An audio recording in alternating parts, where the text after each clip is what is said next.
Let me just stay there, nigga. I'm gonna say nothing after you want me to do.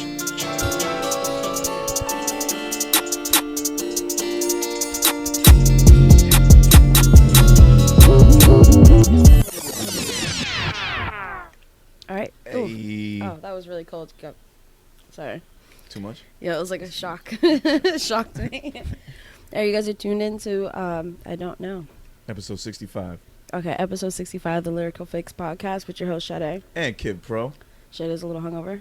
Happy Thanksgiving, everyone. Happy Thanksgiving. Happy Turkey Day. El Día del Pavo. Felicitaciones, feliz día. Y todo eso. Para todo mi gente. Stupid. Oh, we're here bright and early on a Thursday. Not really bright and early, it's noon.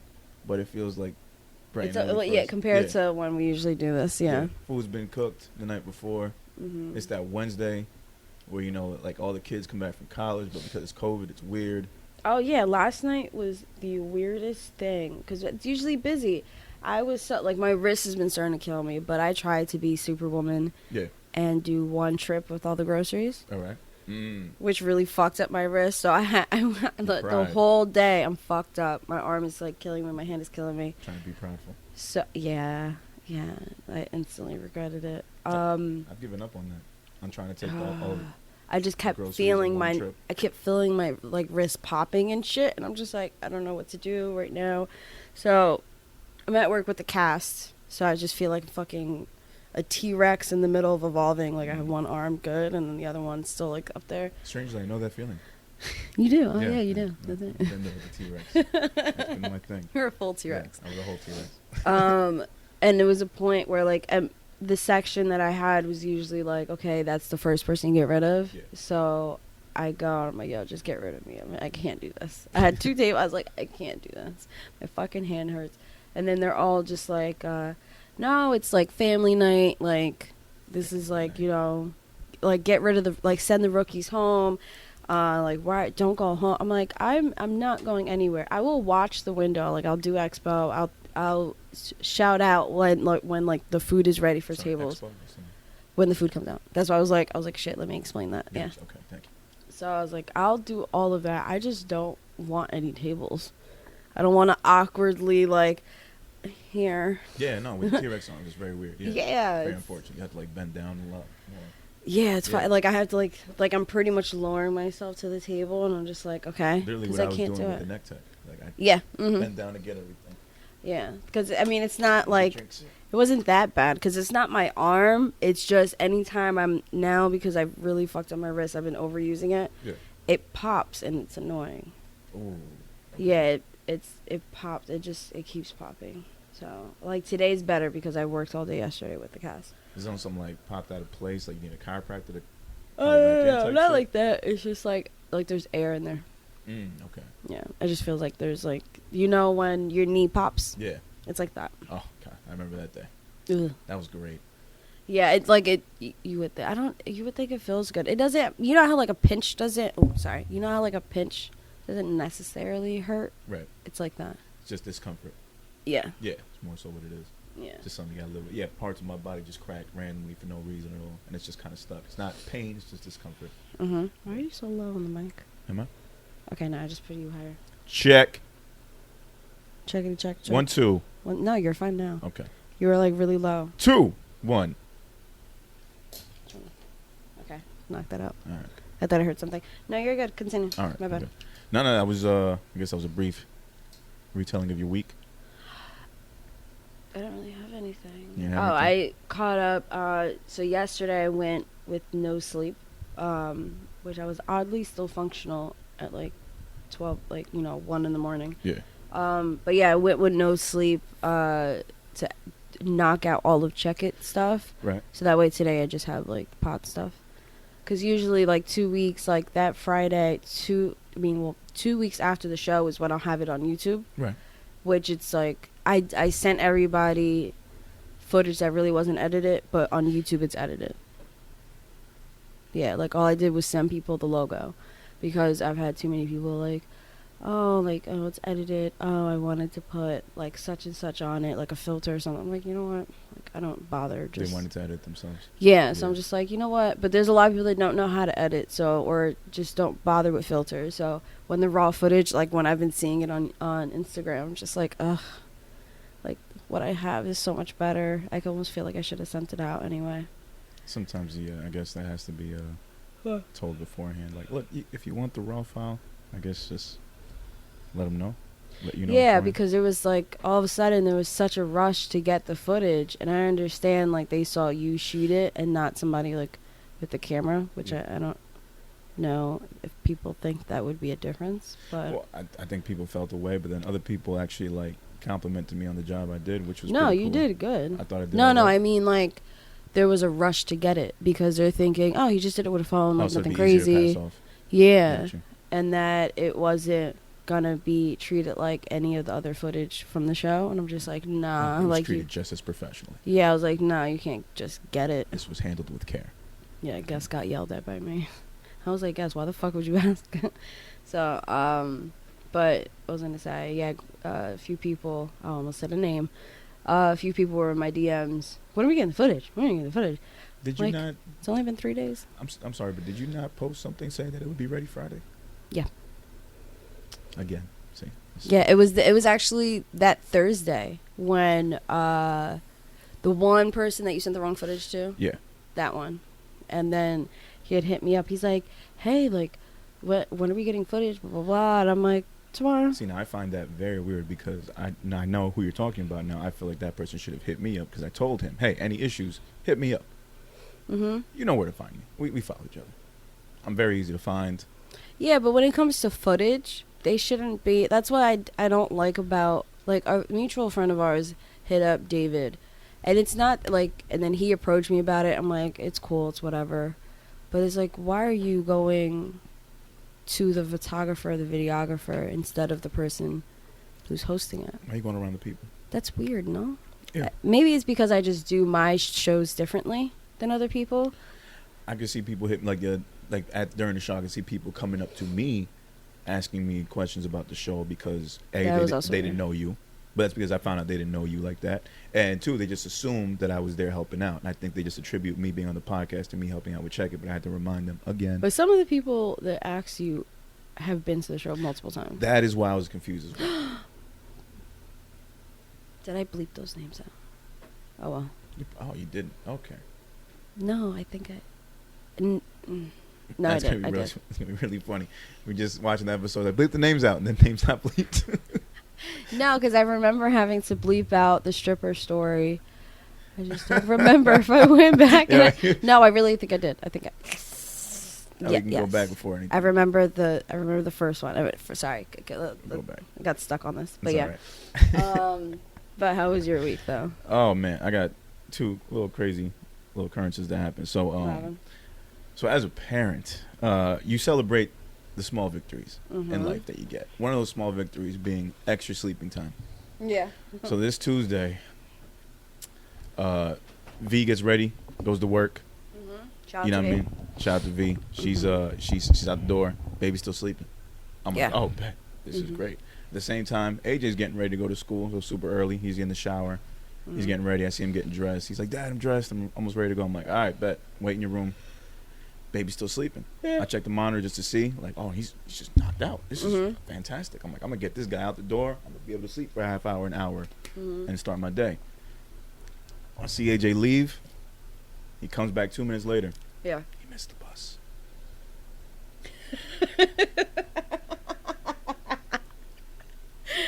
He missed the fucking bus. He comes up the stairs. I get up. I look at him down the stairs. He's looking at me up the stairs. And I just give him that death look. That death stare. Like, you motherfucker. I'm like, sit down in the living room. Wait for me. I have to go wake up this kid. And this baby's like, I've never seen him this asleep. Because I always wait till he's crying before I get him. Yeah. So he's just like, huh? Huh? Dad, huh? And I deal with that, and I got to get him up, and he's crying. He's crying to go in his baby seat because he don't know what the fuck's going on. And I got to take this kid to school, drop him off. Then I got to do the whole, the people at the drop-off spot was, hey, you're a little early, sir. Could you mind circling the block? we're trying to do this new thing. We don't want the buses and the parents to collide with each other. I'm like, nigga, I'm right here. What you mean? I'm like, yeah, I just need you to go around the block, sir. I get this. So is this Trump there? No, it's white dude. That's okay. my voice for all white people. Just go around the block, sir. You're going from like shouting, like you're the bar. You have to see this. It's so funny. All right, sorry. Around the blocks. Sorry, I see it now. Yeah. So I'm doing that shit. I fucking annoyed. Ruined my fucking. Whatever. So my small victory gets shit on. I go to my mom's last night. That was that story, and I showed her the clip about the ja from last episode, and she laughed it off and everything. And then while we're having dinner, she's looking at me and wants me to cut my hair, but the way she's saying it is like if it's a serious family matter. Like while we're talking, she kind of stops. Yeah, that makes sense. And looks at me like she looked at me like I have a drug problem and I need to go to rehab. It's like, she whispered it like I need to get help. Papi, en serio, papi. Like, oh, my stomach hurts. I want to die. She treated my hair like it was a fucking like a disease. Papi. Yeah, that sounds like. She FaceTimed my grandma, and my grandma's like, "I know, papi. I know. Será tan bonito." You know it's true. Bro, they hate me. They're with all long like hair. that. It's such a problem. My uncle looked at me just for a second, and said, "Ha, Kyo Castro," like call me Fidel Castro again. Yeah. Just looked like a refugee. Like he just making fun of me, and my grandma, "Ay no, ¿qué le pasó a mi hijo? Tan precioso ese papi." So I was getting that. And my brother and his girl just laughing at me, and I'm just taking it. Yeah. This is my life. But I told them, I'm like, I'm just deal with it, Mom.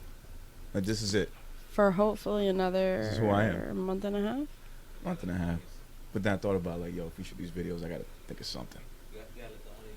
Cause my hair's not long where I could do the bullshit man bun yet, but it's not.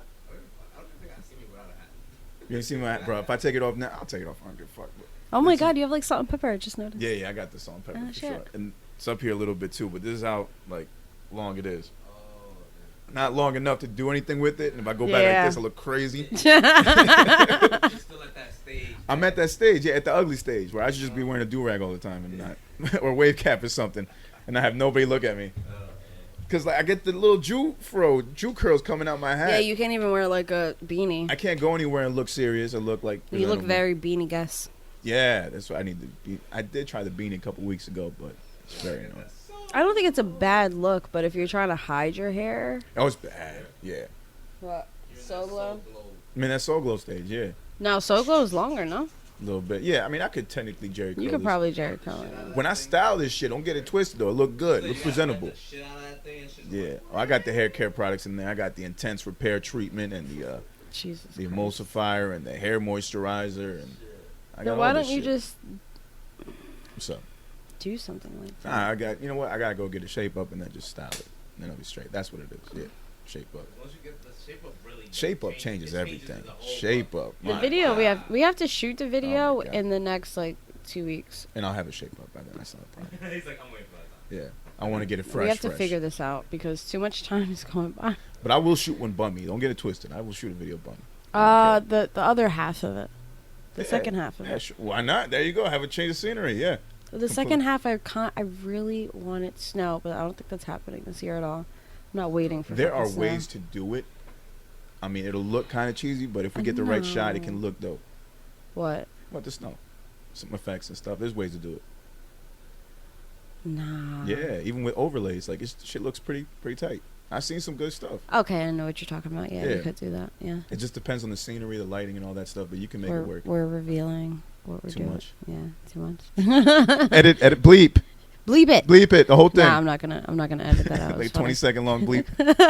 Bleep. I'm like, y'all could have just cut this shit. Y'all could have. There's no need for this. No, because you know how it's like one syllable. Yeah. So like that's how I remembered I did the names. Because one was 2, one was 3. So I had to like chop it up. So I made like I had to put like 3 of them together. Oh, okay. And like chop it up so it doesn't sound like beep beep beep, like you know. I didn't know it was that complicated. So it's just beep. And so because I was like, oh no, I definitely did. I remember doing that. Yeah. That bleep is something else. I was a fucking bitch. Zoomed in all the way. This shit was annoying as fuck. Can we just use a different sound for the bleep? Or is that just like that's the sock sound? That's just what everybody uses. That's just the best. No, sound? we can use another sound. It's just anything to cover it. Yeah, I was wanting to use something else, just a different, Like what? different sound. I don't know, maybe a burp, a fart, or something. I know. I watch these people and they use like dolphins. Right? Oh yeah, I heard another podcast that use a hyena yeah. sound. Actually, now that you mention it, you're right. One of my favorite podcasts, History Hyenas. They actually use a hyena laughing. That makes sense for Instead. the thing, yeah. Yeah. Oh man, we could use like a fucking what's a hip hop noise we could just use. The scratch, the rewind. Or did Jada laugh? Actually, It's gotta be shorter than that, right? yeah. No, I mean, I think I can literally just move. Well, no, because the video. I guess. Never mind. Well, while I'm on the mic, that Miles Morales game was short as shit. Wasn't impressed. You played the other one, right? The first Spider-Man. Same thing, but the Juan nigga's is agreeing. supercharged. He did. I still haven't beat it. Oh, That he hasn't beat it. the nigga's supercharged. That's all it is. Like same shit. Oh yeah. I Yeah. seen like the preview thing on it. Yeah. Nothing special. Still the same area. Wasn't impressed. Would have been nice to see it on PS5. Whatever. Yeah, I'm waiting to get him the PS5. Yeah. I'm waiting. The second round. I'm waiting. Time's ticking. Time is ticking. Do you want that shit to tick tick boom in your face? Like the fuck? I think I wanted to just get the receipt. The fuck out of here! I don't want that shit. What if? I mean, Cass. But what if Ares is right there? What if Ares and it goes poof? Ain't no comfortable spot over there. You see this guy? Look at that. He's already practicing. I Look know, how he's he's covering so himself cute. behind the wall. He's protecting himself from Yeah. the fire. He's like, Cass would definitely burn up. Cass He'd is. probably be the ones to set it up on fire. Cass would jump in the fire. Like, Yeah, he No, would. he Yeah, would. he would. he might Yeah. set it off. He'll be like, ooh, button. Yeah. Beep. Uh-oh. Thank you. Yes, that's Yeah, exactly what he would do. Yeah, he definitely would. That's Cass right It's a there. very I'm surprised. accurate He doesn't attack the candles. He hasn't attacked any candles. He's like Yeah. he's not swatting at the candles. Mm-mm. So it's a cute thing seeing cats do that shit. But a PS5 that blows up, that's a lot of heat too. He gonna be down here. Yeah, no, he would run. He runs fast as fuck. That little fucker. He does. Yeah, I think he'll be fun. Yeah, he's already gonna be. So yeah, then I'll get you the first generation, and then don't ask me to get you the second. That's it. Ooh. Okay. It's like a third episode. Nah. If the first one You get blows the PS5 up, Slim? Can't wait. That Trapper Keeper looking shit. Can't Nah. believe it. And then the Xbox is just a big ass box. That shit like a building from New York. For real, right? Like little flat iron buildings. No, which one?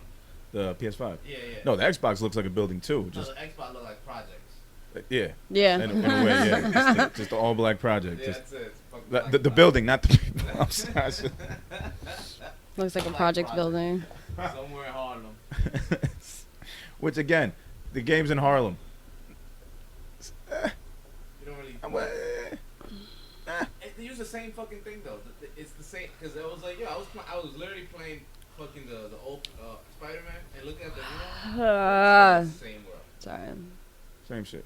I wasn't impressed. Peter Parker's conveniently on vacation, so he's not going to be around for this story. Oh, I got hurt. Oh no, me and Mary Jane, I got to go do something for the Bugle. I got to be on my way. Oh, okay. So now it's just this Spider-Man by himself. All right. He's still trying to get respect from his hood.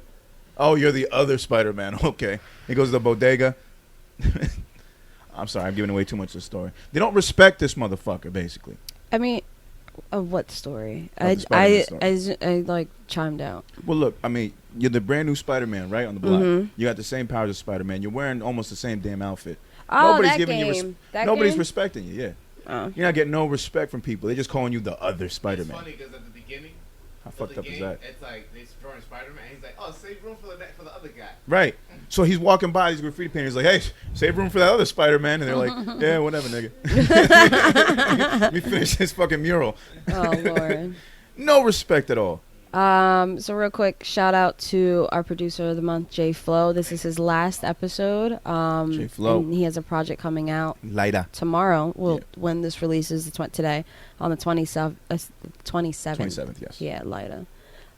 He has the link, the pre-save, but then by the time this airs, it'll probably just be in his bio. Yeah. Like the actual link, Spotify. In your phone. Mm-hmm. Absolutely. So go check that out. I know that the beats that have been playing, I think, are on the project Yes. Actually, I didn't know that, but that's dope. Yeah, That's if I recall the email that he sent, like the original email with the beats. Yeah. Now, is this a beat tape? Is this him rapping? I wasn't sure what was going on. Is there other artists? I'm not entirely sure. Me neither. I wasn't sure. I'm not sure at I was all. waiting to I see think what it's just happened. a beat tape. Okay. But it could it probably does. Oh, sorry, I'm like all up in the mic. It probably does have rappers on it. Okay. Because I know there's somebody who's releasing something who I thought was like, oh, okay, maybe he's gonna be rapping, but it's just a beat tape with rappers on it. Gotcha. Okay. Yeah. So and that's when I was thinking, I'm like, maybe J Flow's doing that. I'm not entirely sure too much, but yeah, I think it's gonna be dope. I can't wait to hear it. I don't know how many tracks he has on it, but we already have like 4 of them. Shout out to J Flow, and I randomly caught his We Are Jersey interview the other day on YouTube. Oh yeah, Yeah, I haven't seen it yet. Just posted up.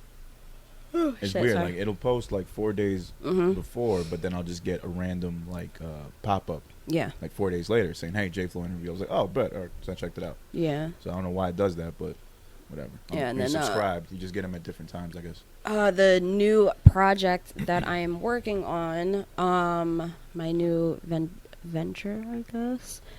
Kind of a nostalgic one. I can't wait to really announce it instead of just telling friends. I just have to see when I can announce it.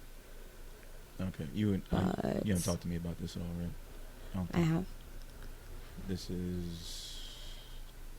I'll tell you off air. Okay. Because I don't know if I can announce it or not. Sorry, I keep yawning. I'm sorry. Yeah.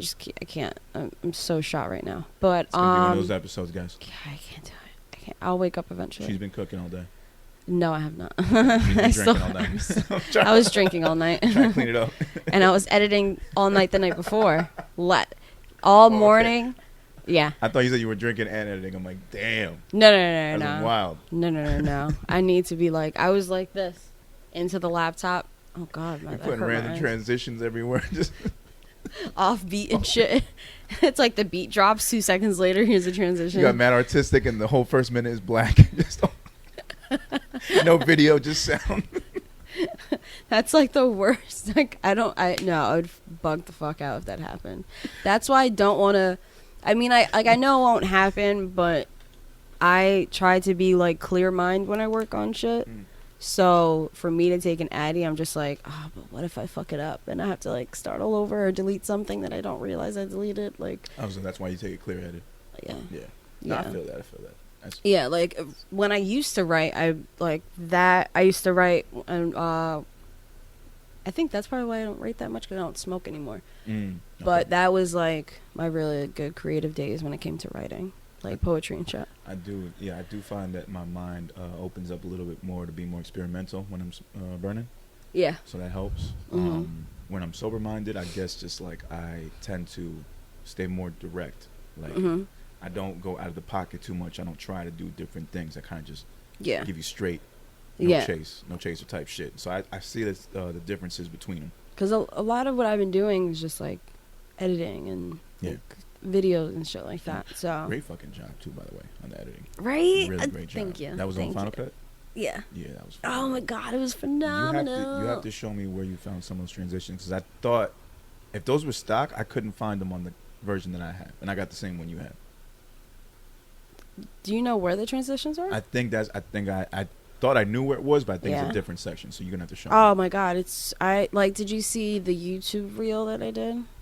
I mean, like I just posted it on the one you sent me. No, there's another one. No. I just put it on stories, and it's clips. I'll play it off air.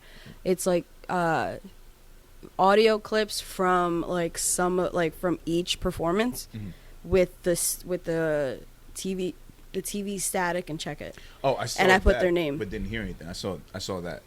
Oh, then it was probably the volume. Just try to put it up or something. Okay. Oh, so there actually was audio there. Oh, all right. Yeah. So like, I'll do it off air, but yeah. And it came out. That was because I'm like, you know what? I really want to start it somehow, because I was thinking about like your shit and just anybody who films the show, and I'm like, maybe I should have like some type of like credit in the beginning, because CJ used to always do that. Yeah. But like he used to edit the shit, and he has his own logos and stuff that he would put in the beginning. So thought about it, and I'm like, well, I have the static, I have the new Check It style name, so I'm like, all right, let me just do this, But then I realized I'm like, having the audio under it sounds cool. I was like, wait, let me just make a reel for it. Yeah. So it's not like an Instagram reel. Right. But to me, it's like a trail, like a, like a movie reel kind of Yeah. thing. That's how I just did it. Nah, I was feeling that. And it came out so fire. And it's like, I mean, I would post. I mean, to me, I think it's fire because like for LBs, like, and you see it's the date and the name. Yes. So if you just hear her, period. Okay. It's like little things like that. Jack was wait, there it is, and then everybody screaming. How about that? Saint, like, I just want to talk my shit or get my shit off or something like that. All right, so I'll show you that's what it pretty is. fucking Yeah. dope. I like that. So it's little things like that, but I'm like obsessed with You it. see, little things like that make us different from everybody else. Yeah, I'm so into details. Yeah. So and that's probably why I didn't get any sleep. That's my nigga right So there. I was But that's fucking the killing attention to myself. detail. So she's killing herself. For y'all niggas to have some dope fucking content on your IG, we not like the rest of these fucking I was really shows. proud of the recap video. That was probably the fourth. You only seen one of them, but that was probably the fourth version I came out with. Yeah. That's what's up. And no shade to the other companies doing their thing with the media, but I'm saying we got something special over here. Yeah. You see what the fuck she's doing. Yeah. I hate Myself. to talk at the camera like I'm menacing, but I'm gonna have to because you niggas ain't about that shit. Not at all. But shout out to everybody else. Gang, Know what I gang, mean? gang. Gang over here though. The LFP. And one. And one. That's right. featuring Thono. Yeah, boy. Come on. Son. Oh shit. The logo about to be a big piece of pernil. Bro, I can't believe I didn't fucking say that. I wanted pernil now. I had that last year. Pernil. You didn't have it. You're not having it this year. I think it wasn't mentioned. They were asking me too, like, what do you want? What do you want? I said mac and cheese, pie. Like, They actually ask you what you want. That's crazy. yeah, no, they said like, yeah, you just ain't anything specific that you want this year. I've been saying for the past 6 years I wanted a deep fried turkey. I know I have to fucking make this fucking cheesecake. I've been wanting a deep fried fucking turkey. It's not that I would do it, but I am tempted to try it. It's really good. I mean, they got the kits like I'm $40 at Home Depot. Tempted to try it, but no. For Thanksgiving, we do it like soul food style. Yeah.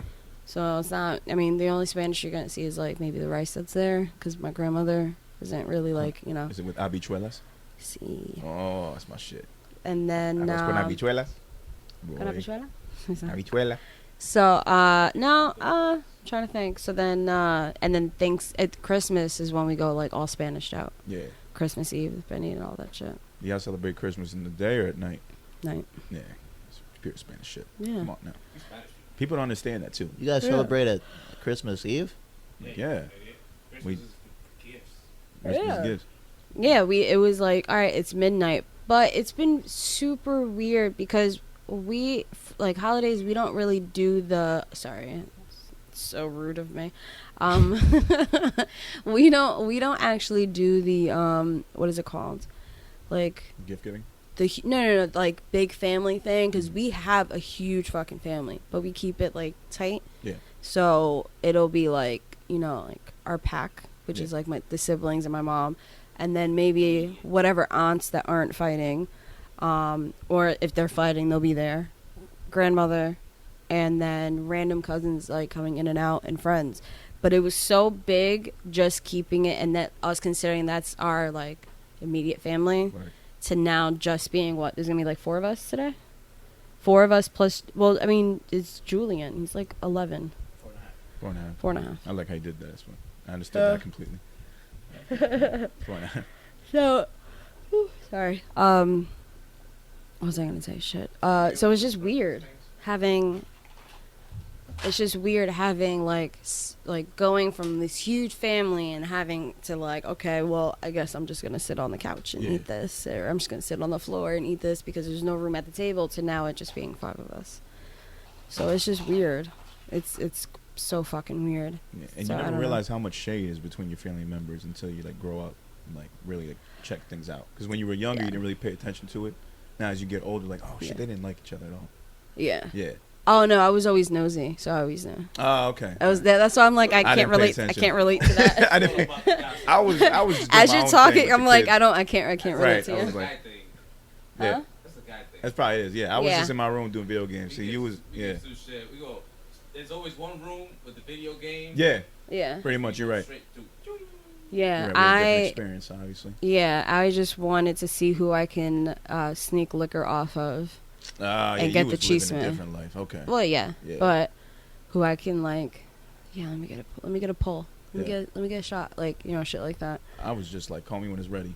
And I come out the room doing that fucking walk. Yeah. Ready for the food. Eat, like, yeah. I'm trying to pass GTA right now, like.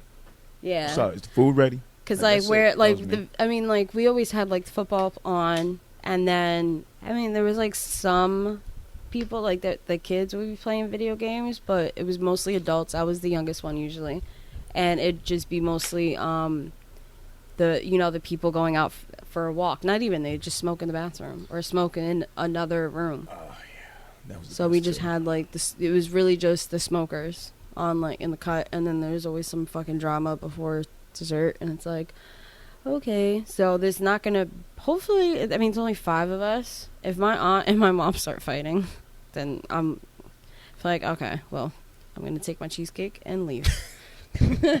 And my mac and cheese. I'm actually making a lot of Big Mac. I'm making my regular amount, and we're gonna live off that shit. That's a great thing to live off of. Just saying, it's not bad. It's not a bad thing. Big mac and cheese. That's how you gotta do it anyway. You gotta bake it. And I honestly don't know how to make a small amount.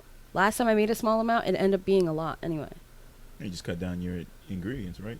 The measuring. Well, I don't like measure anything out. Oh, okay. You do it by that. Right. Yeah, like certain things. Like when it comes to baking, it's like baking's more like a science. So. Hold on, I gotta ask you, how many cheeses are you using for this mac and cheese? 3. Yeah, and then maybe 4. I'm like still debating if I want to use it. Gotta be 4. I asked for 4. Yeah. I asked for 4. It's just. Well, the 4th one I sprinkle on top. So I don't know if it counts. No. But yeah. So I sprinkle all 3 on top, and then I put parm on top with the breadcrumbs. The cheese game is. So I just don't know if it counts because it's a sprinkle. So it's 3 in and on top. Fuck it counts. And I layer it too. Is a fucking chef gonna tell you different? No. Yeah. Yeah, people don't know the layer game when it comes to that shit. Yeah, you gotta fucking, you don't just like put it all in the pan. No, you put 1 layer, you lasagna that shit. Then a bunch of cheeses, another layer, bunch of cheeses, final layer, and that's it. Knock that shit out. But it comes out like in a piece. Huh? But it comes out in a piece. Well, that's because the egg too. Did I get eggs? She learned this now. Yeah, I have eggs. These okay. are lessons. These are lessons I need to get. I gotta leave one of the eggs out though. Fuck, I need it room temp. Never mind. Sorry. Sorry, I got into like the mac and cheese shit. I'm really excited for it. I'm just excited for mac and cheese right now. Check, and we're back. So yeah, I was asking before. Have you guys felt like, I don't know, the older you get, just the magic from Thanksgiving is dying, or just because of this year with it being COVID and everything, and like being restricted to seeing families and shit? I think it's a mix of both for me. For me, I think growing older. Because it's growing older. My family's a fucking hot ass mess. So it's just not the same anymore. But you were saying before, you kind of already saw that happening as you were growing up. So now that you're older, is it just more of the same shit? Because like growing up, it was like, there was fights every fucking holiday, any family gathering. But it would still, it's like family of like masochists, like you're gonna fight, you're gonna be like, ugh. It's expected. Yeah, but you still show up. Right. So it just kept on, and then just the family just grew distant. 3 of my siblings live on the West Coast now. Yeah. So it just sucks now. Are you guys gonna be doing the Zoom thing at any point with the other family? Yeah, we're gonna have to. Yeah, I have to figure out the timing. My sister in Vegas just hit us up like Happy Thanksgiving and shit. So we just have to double check to like see like, all right, the timing of everything. Because I think last Christmas they were all together from like with my brother that's in Arizona. And what was I gonna say? They were like we did it. We finished eating. They were about to eat. Yeah, shout out to you, bro. Too. I didn't mean to ask you how he was doing out there. He's maintaining. Yeah. Yeah. Yeah, it's been a little bit rough. Oh wait, hold on. Are you talking about the brother you actually met? Yeah. Oh yeah, he talks to Juan. Him and Juan are best friends. Yeah, that's what's yeah. He was the one that was on the phone earlier. Just now? That's what I thought. So I recognized his voice. Yeah, that was him. It's fucking lit. he was like, "Where's Candace at the window?" That was a nice ass night. I remember. No, but you were in the bath. He's like, "Oh, they're about to go down. Like they're about to," because you was telling him like, "Oh, we're potting." Yeah, like, yeah. That's what it is. It's a shame we couldn't have him as a guest before. No, he would not. He wouldn't have said much. No, he wouldn't have said. Like he would have been funny, but like remember he was like, I didn't say that." Oh, okay, gotcha. I had to edit that part out. Oh, yeah. So I was like, oh, so yeah, a source told us. See, that's the problem with the podcasting thing. There's certain things you can say that would be super fucking hilarious in regular conversation, but we can't say it when we're on air. That shit happen all the time. I usually don't care. I know.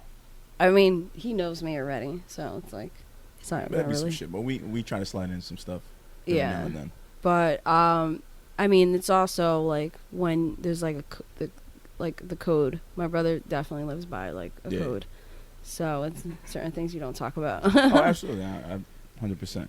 Everybody's got that shit. Everybody's got that certain thing they can't talk about. I feel you on that. Yeah, I don't really give a fuck. So I piss off a lot of people, so it doesn't really bother me. And then imagine when we don't bleep the shit, huh?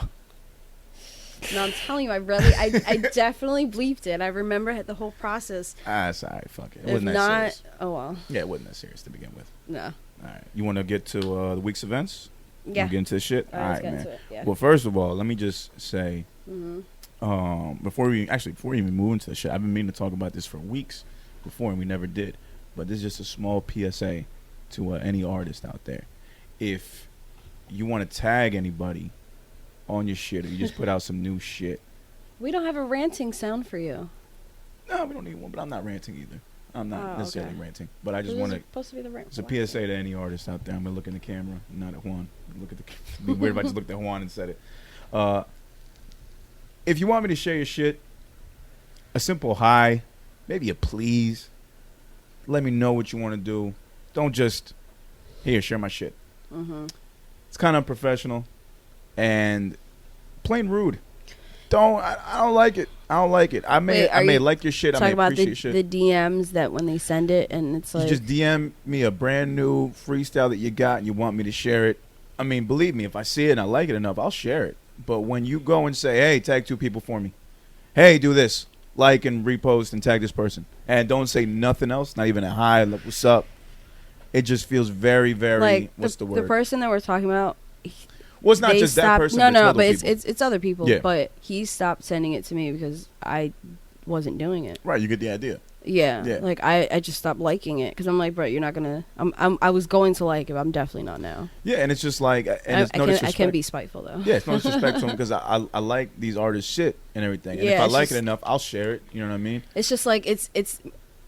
I know in this industry, like especially in underground, you have to be aggressive, but that's like too aggressive.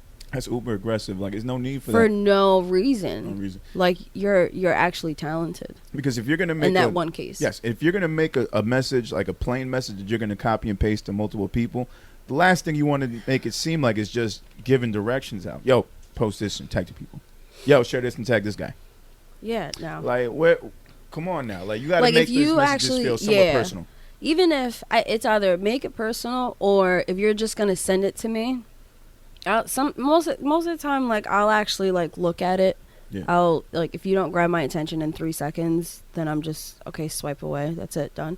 But if you're attaching, like, share, comment, no, nigga, what the fuck, no. Now, on the flip side of that, I got a message the other day from another artist of mine, artist friend of mine, who gave me a long message. Says, hey, just want to start off by saying happy Thanksgiving weekend. Hope you and your family are safe. Obviously, I knew this was a copy and pasted message.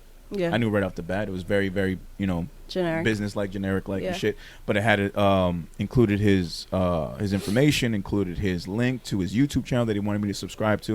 And I was like, I bet I can rock with this.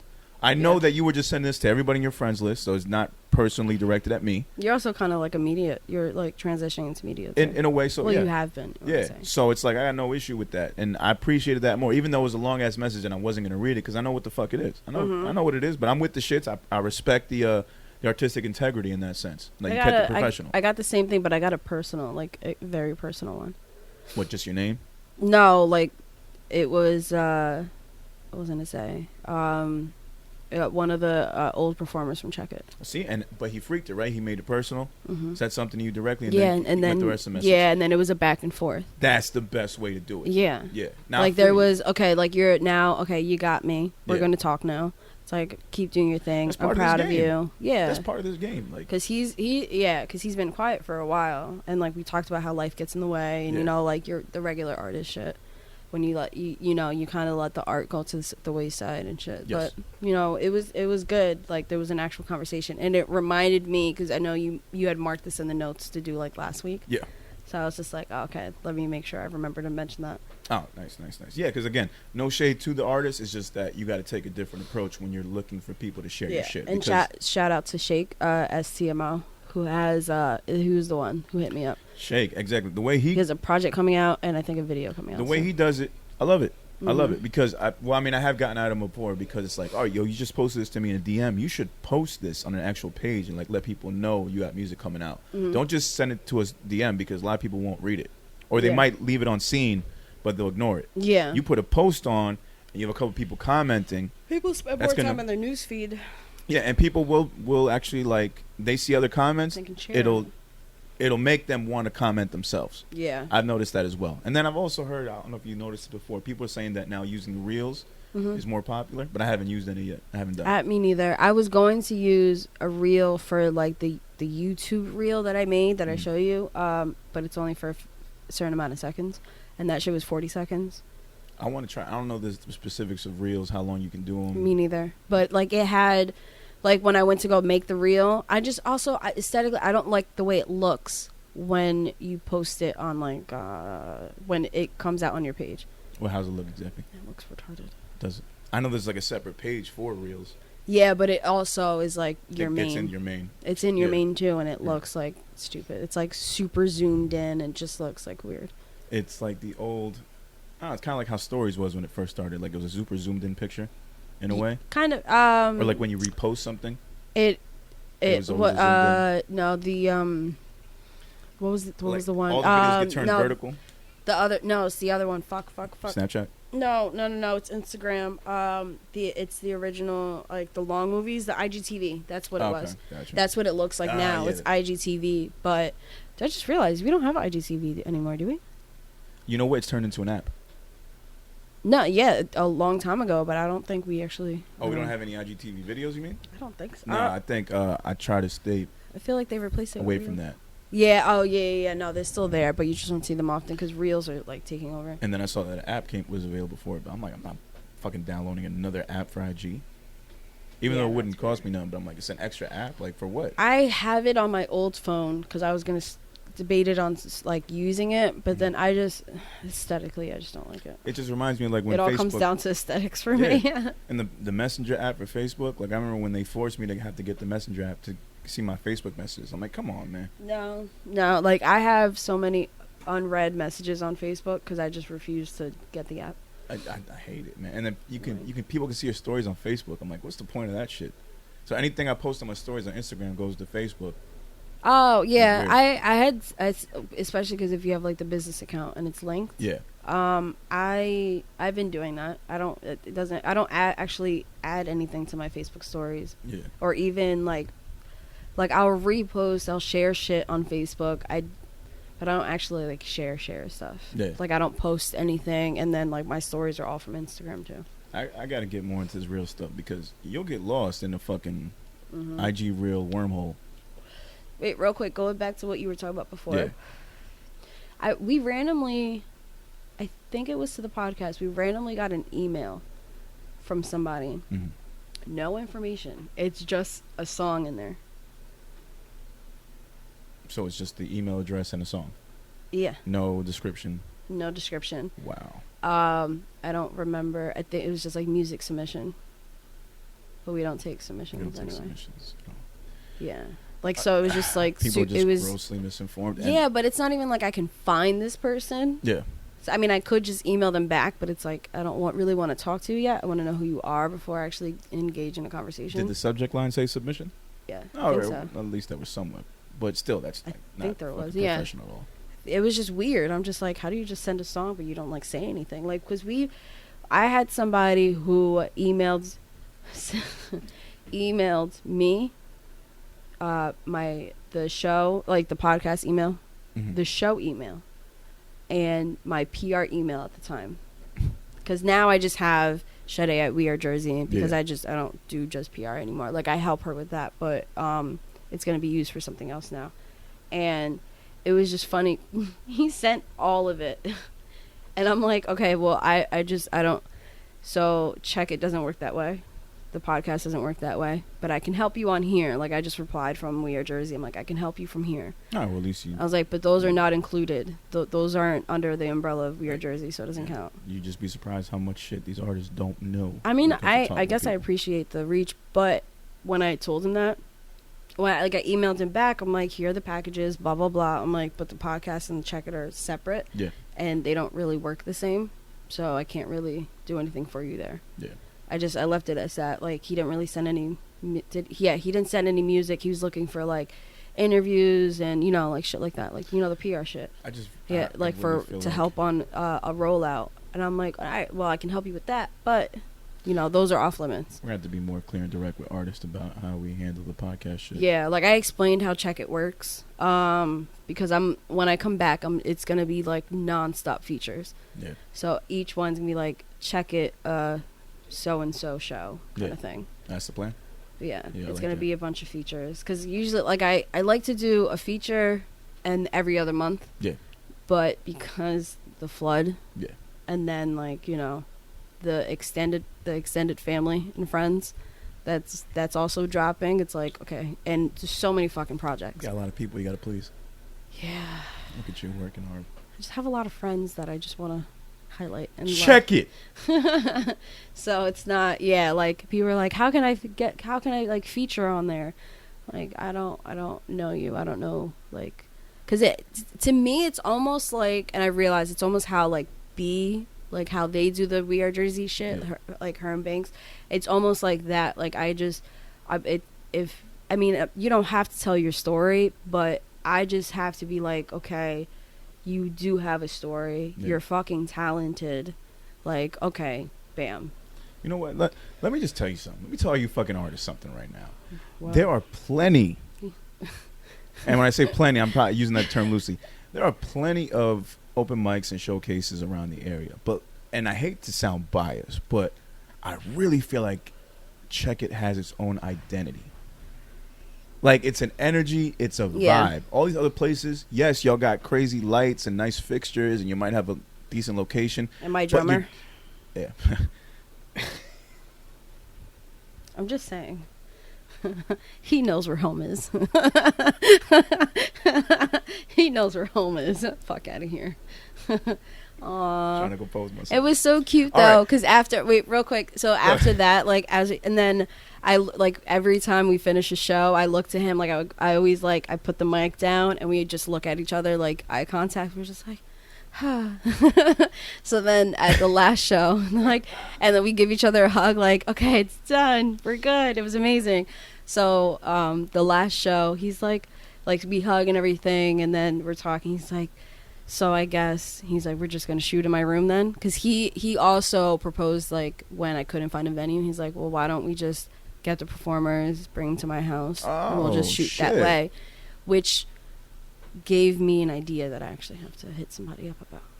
Oh, you giving away too much on the show. You giving away too much on the show because that's a fucking gold idea right there. No, I'll tell you that. Nah, that's some shit. Because let me, bro. I've had, you know, it's funny because ever since he told me that, I had this idea, and I'm like, I can make it happen. I heard some dope, nigga, that Grande song with Juvie in the background. It never sounded so much better in my life. That shit. Because I was there filming, I was like, nigga, this is that shit that needs. This is that remix right here you need. Mm-hmm. But again, go back to what I was saying. Mm-hmm. This place has its own fucking identity. Yeah. I respect everybody else that does shows, and y'all do your fucking thing, and y'all bring great artists, and you have a great atmosphere. But this show, people talk about it for a reason. Mm-hmm. There is a vibe. There is an energy. There is a camaraderie. There's just it's like going to the greenhouse in a sense of like you're just in a community of like-minded artists who only are here to see you get better. Yeah. With this open mic night, like I said it many times before, it is a fucking gym.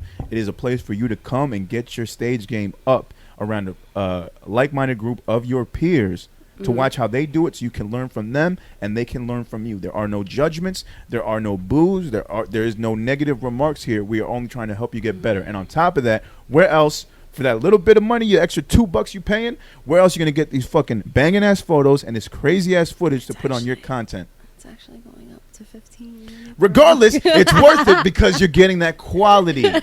Where else are you seeing a young, disease-free Dominican man taking your ticket, or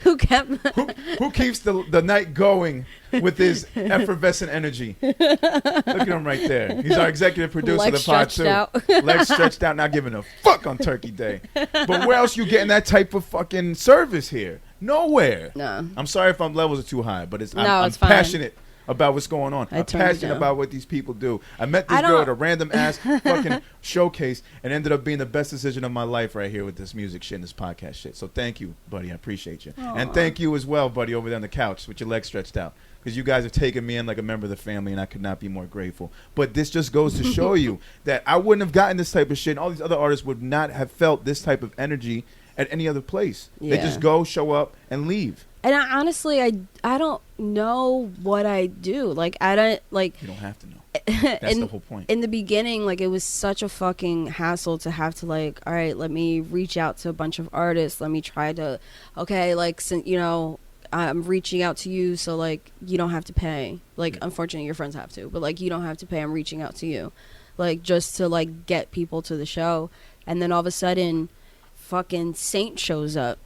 Like Saint hits me up to say, I'm like, I don't even know who the fuck you are. Yeah. And then I was following you. I was trying to get you at that fucking show forever. I'm like, I need him. I remember going. I was like, Velvet, I need him. I was like, I want him at the show. You know what? To be honest with you, I don't know what the hell I was doing with myself beforehand. Had I known, I would have been there like way earlier. I don't know what was going on at that point in my life. I don't know, but I would have shown up mad earlier. Trust me. Yeah, no, but it was like amazing anytime. Like you were like, nah, like we would talk, and you're like, nah, I'm not gonna be able to make it. And then like, oh, are there any sign off for you? Yeah, I was like, yeah. It was weird. Yeah, I mean, yeah. But point is, I knew what it was from when I first got there, and then to see what it is now is just. It's fucking amazing, man. And just being there along for the ride, helping out. It's fucking crazy. To where, you know, upgrading with Droovy and it's just great. And the energy that Droovy brings, like, people don't understand. I think in other showcases, he's not showcased as an artist. Don't give him ideas. Nah, I have to, but it's the real, because no one does it like you anyway. Yeah. So, you know what I mean? Ain't nobody shooting these videos, music video style. You see what the fuck the cameraman's doing? For free? Nigga. For free, yeah. They paid me in cigarettes. To pay you in cigarettes and lavas. I was happy to do it. By the way. Oh, no, but like, I mean, at the same time, like, don't get it twisted though, because people tell me like, yo, you should get paid, but I'm like, yo, at the same time, my nigga, like, I'm getting my visual game up. Like, I'm learning the fucking trades. I'm learning the skills. Like, I don't mind filming and getting my shoulder sore the next day for 3 hours of filming, because I'm getting my shit up. And then on top of that, I get the chance to now edit new footage, work with people, and like really bring out the best in their live performances. I think that's what it's all about. I think this is really gonna get. We haven't decided on a name. I really want to fucking make that logo. It's like I'm itching. With my shit? I haven't made a logo in a while, so I'm like itching. You know what? I need a Kid Nova logo. Yeah, you do. Yeah. But that's another topic. But we have to actually meet and like figure that out. I'm under the impression it's still Sunday, but we haven't talked. Is it this Sunday? Yeah. Oh. I'm under the impression still, but that they come here. Huh? That they come here. Oh, okay. Yeah. So, but I don't know. I haven't talked to them. Now that like I have this, it's like okay, we don't have to awkwardly sit on the couch. Okay. No, I like this. It's not like everybody. Yeah, you know me. I'll sit on the floor. Yeah. But now that we have this, it's like okay, we're good. So there's a lot here. There's a lot that can be done here in this room itself. Yeah. With the right lighting. Move the litter boxes That's another thing. Bro, you know what? I'm gonna take more time in today, but like I've been like just learning everything about iPhone photography, regular photography, just on YouTube. Yeah. And it's like today I'm gonna spend most of my day when I'm not writing, just learning about lighting. Yeah. Like just the basics, like lighting for dummies, like beginners and shit like that. That's what I had, that's what I really need to do when it comes to the camera. But I like shooting. I do more like photography is more like a hobby for me. Yeah. So whenever I get the itch, like, cause I know my angles, I know like good shots and shit, but I have to. That's where I never took it to the next level and learning the lighting part of it and like the technicalities, I guess, of like indoor shooting. That's why my outdoor shoots are fucking phenomenal. Yeah. Indoor's a whole different game. The park show. Yeah. Oh, those came out so fucking good. Yeah. Yeah, hell yeah. Shit, bro. Come on. Yeah, I saw you. Yeah. You was squatting. Everything. You was getting the right shit. Hell yeah. You was killing that shit. That shit was so... Because it's just a hobby for me. But, like, the indoor... Like, I have to get more, like, the lighting down. I have to figure out, okay, like, this is this best. But, like, it's a hobby. You so shitted on that other photographer that day. I did. It was like a silent battle. I loved it. Both of y'all just getting different angles, just trying different approaches and shit. I'm looking back and forth. He was copying some of my That's what shit. I'm saying. It was a battle. Because, like, I had... A photo battle. I remember, like, I had... Nigga, that was wild. You ever seen a photo battle? Two photographers going at it, just silently. Nigga, she would squat and he tried to squat lower. That shit was hilarious. No, nigga, like, I can get the better angle. I had this one shot because you guys always, like... They was crossing each other. Because I seen where, like, the sun had hit... somebody, I forgot who the fuck was performing and the way the sun was, so I had like just stopped and stared. I'm looking around, I'm like, okay, wait, this would be a good angle, so I go over there and then I get like 20 fucking shots there, 30 shots, and then I go somewhere else and all of a sudden like I see he would go exactly where I just was. And then like I turn around to somebody, I'm like, is this nigga following me? Biting. Photo biting. I forgot who the fuck I went to. I don't know if it was one of like, maybe it was Estelle, one of them. I forgot. I was just like, am I bugging? Is he following me? That's what I'm saying. It's like, what the fuck is going on right now? That's how I felt that night at Check It, because it's like at a certain point, everybody had their phones out and nobody was respecting my space. So the first couple performances, I wasn't really able to get around niggas. But I checked back the footage. It wasn't until Grande Life showed up that. And I was like, oh, he gonna get the party started. Because everybody else did their fucking thing, but it just wasn't a party until he started. Because that song he does, that wake-up song, it just gets people moving. I can't explain it. I was debating on putting him first. Wake up, see you by my side. See, this nigga just did it. See what I mean? Grindr, you got one. Okay? Keep pushing that shit. I don't care if it's 5-6 years old, nigga. Because I was debating on putting him first, but I was like, no, I was like, it's not that many people in here. But he can start a show. He can start a show. Yeah. He did it at Solemn's. Yeah, because usually, like, when Droovy does Bombs Over Bed, like, he knows it gets turned. But the people who usually, like, Shake, if Shake was there, he'd be fucking all over the place. I was trying, man. Just like, you can only do so much. I'm trying to hype the crowd up, but I'm also holding a camera. Yeah. At the same time. So I'm trying to get my B-roll footage. The only thing you have to learn. Yeah, so it's not a music video. It's not a music video. I was talking, I was telling people what to do. Yeah, he talked so much during Droovy's first song. Well, like, you missed some of it, but that was my fault because I didn't, like, tell you, like, oh, shit, like, hey. Because I had to get David, too. I was like, fuck, like, you know, go get him. But like, for picture-wise, like, Droovy's there the entire night. Like, you can get photos of him anytime. But, like, he's rocking through. But I realized, I was like, fuck. So, but then where you started at, he was already halfway through the song or at some point. And then you're having a full-blown conversation with guests. And I was like, what? Like, it cut off, and it was in the middle of your conversation from outside. I'm just like, who are they talking about? I tried to listen to that, too, and I'm like, what the hell were we talking about? I'm going to have to ask him again. He probably don't remember either. I was like, who are they talking about? We definitely were talking about something that we shouldn't have been talking about. I kept replaying it. No. That's it. It wasn't even like basic. Like when me and you don't hear me, but like you're talking to me during Carter's set, and then a little bit with Prospect. All you hear is Prospect like laughed. He's like, yeah, and laughs. But like that was right before you zoomed in on her face. Oh yeah, I was daring him. I was like, you want me to dare me right now? I won't put this camera in her face. So I just walked up to her, trying to get that nice angle. No, but she I think the first time she laughed about it, and then the second time she was feeling it, like she said, which was really good. I like that shit. That shit was fire. She was feeling it. She knew what she was doing. Yeah, because she was flirting with the camera. I already have, which is amazing because I had to. It took me months to teach the other one how to do it. So I had to. Oh, it's my turn. Thanks. So I can't. Wow. I cannot wait to work with Carter. I'm really trying to get her beats and shit. But anyway, It's gonna be it's gonna feel like such a fucking petty W for you. You know what I'm talking about? Yeah. Yeah, you know what I'm talking about. Yeah. Yeah. It is, yeah. Yeah, I know. She pop off. Yeah, I know. Be like, oh, she can do it anyway. Make another hove. Wait, no, wrong hand. Okay, so I made another hole. make another hove. Oh, Okay, shit. Dame Diddy. I see you. Oh, that was great. That was. Make it. Yeah, I got to snort. You see it, nigga? Phlegm and mucus and all. I got to snort out here. Clip that. That was funny. Where we at? It's in the first hour. Where we at, by the way? Can we? No, but I want that as a clip. What? That? I will. Yeah. Make yeah. another hole. Make another hole. Make another hole, nigga. Like she's talented as shit. So this one's it's not going to be as difficult. But she's fucking amazing. I already have clips. So when I start rolling out for April, Yeah. I have a bunch of clips. I made clips out of majority of the videos because I didn't want to do all of them because I'm not going to need all of them.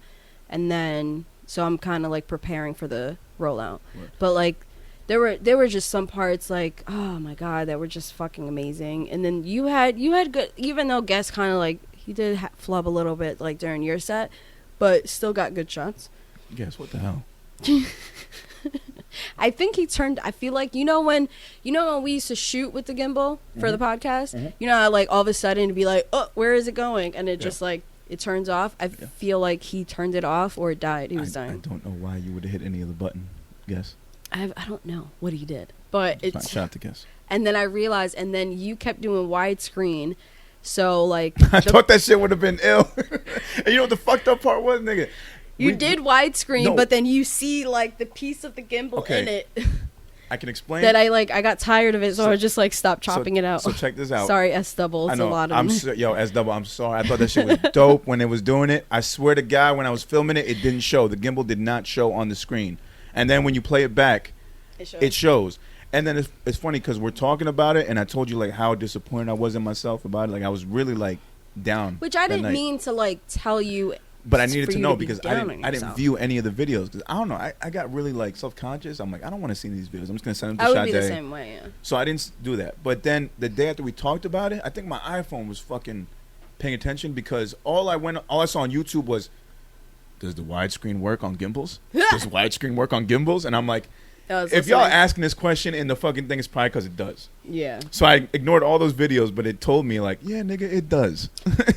You can't do widescreen on a gimbal because it's gonna show, and it ruins the fucking shot, and that bothered the fuck out of me. I was able to like chop it up. I was so mad, I chopped it out of yours, most of it. Like you see a little bit of it, but instead of the whole thing.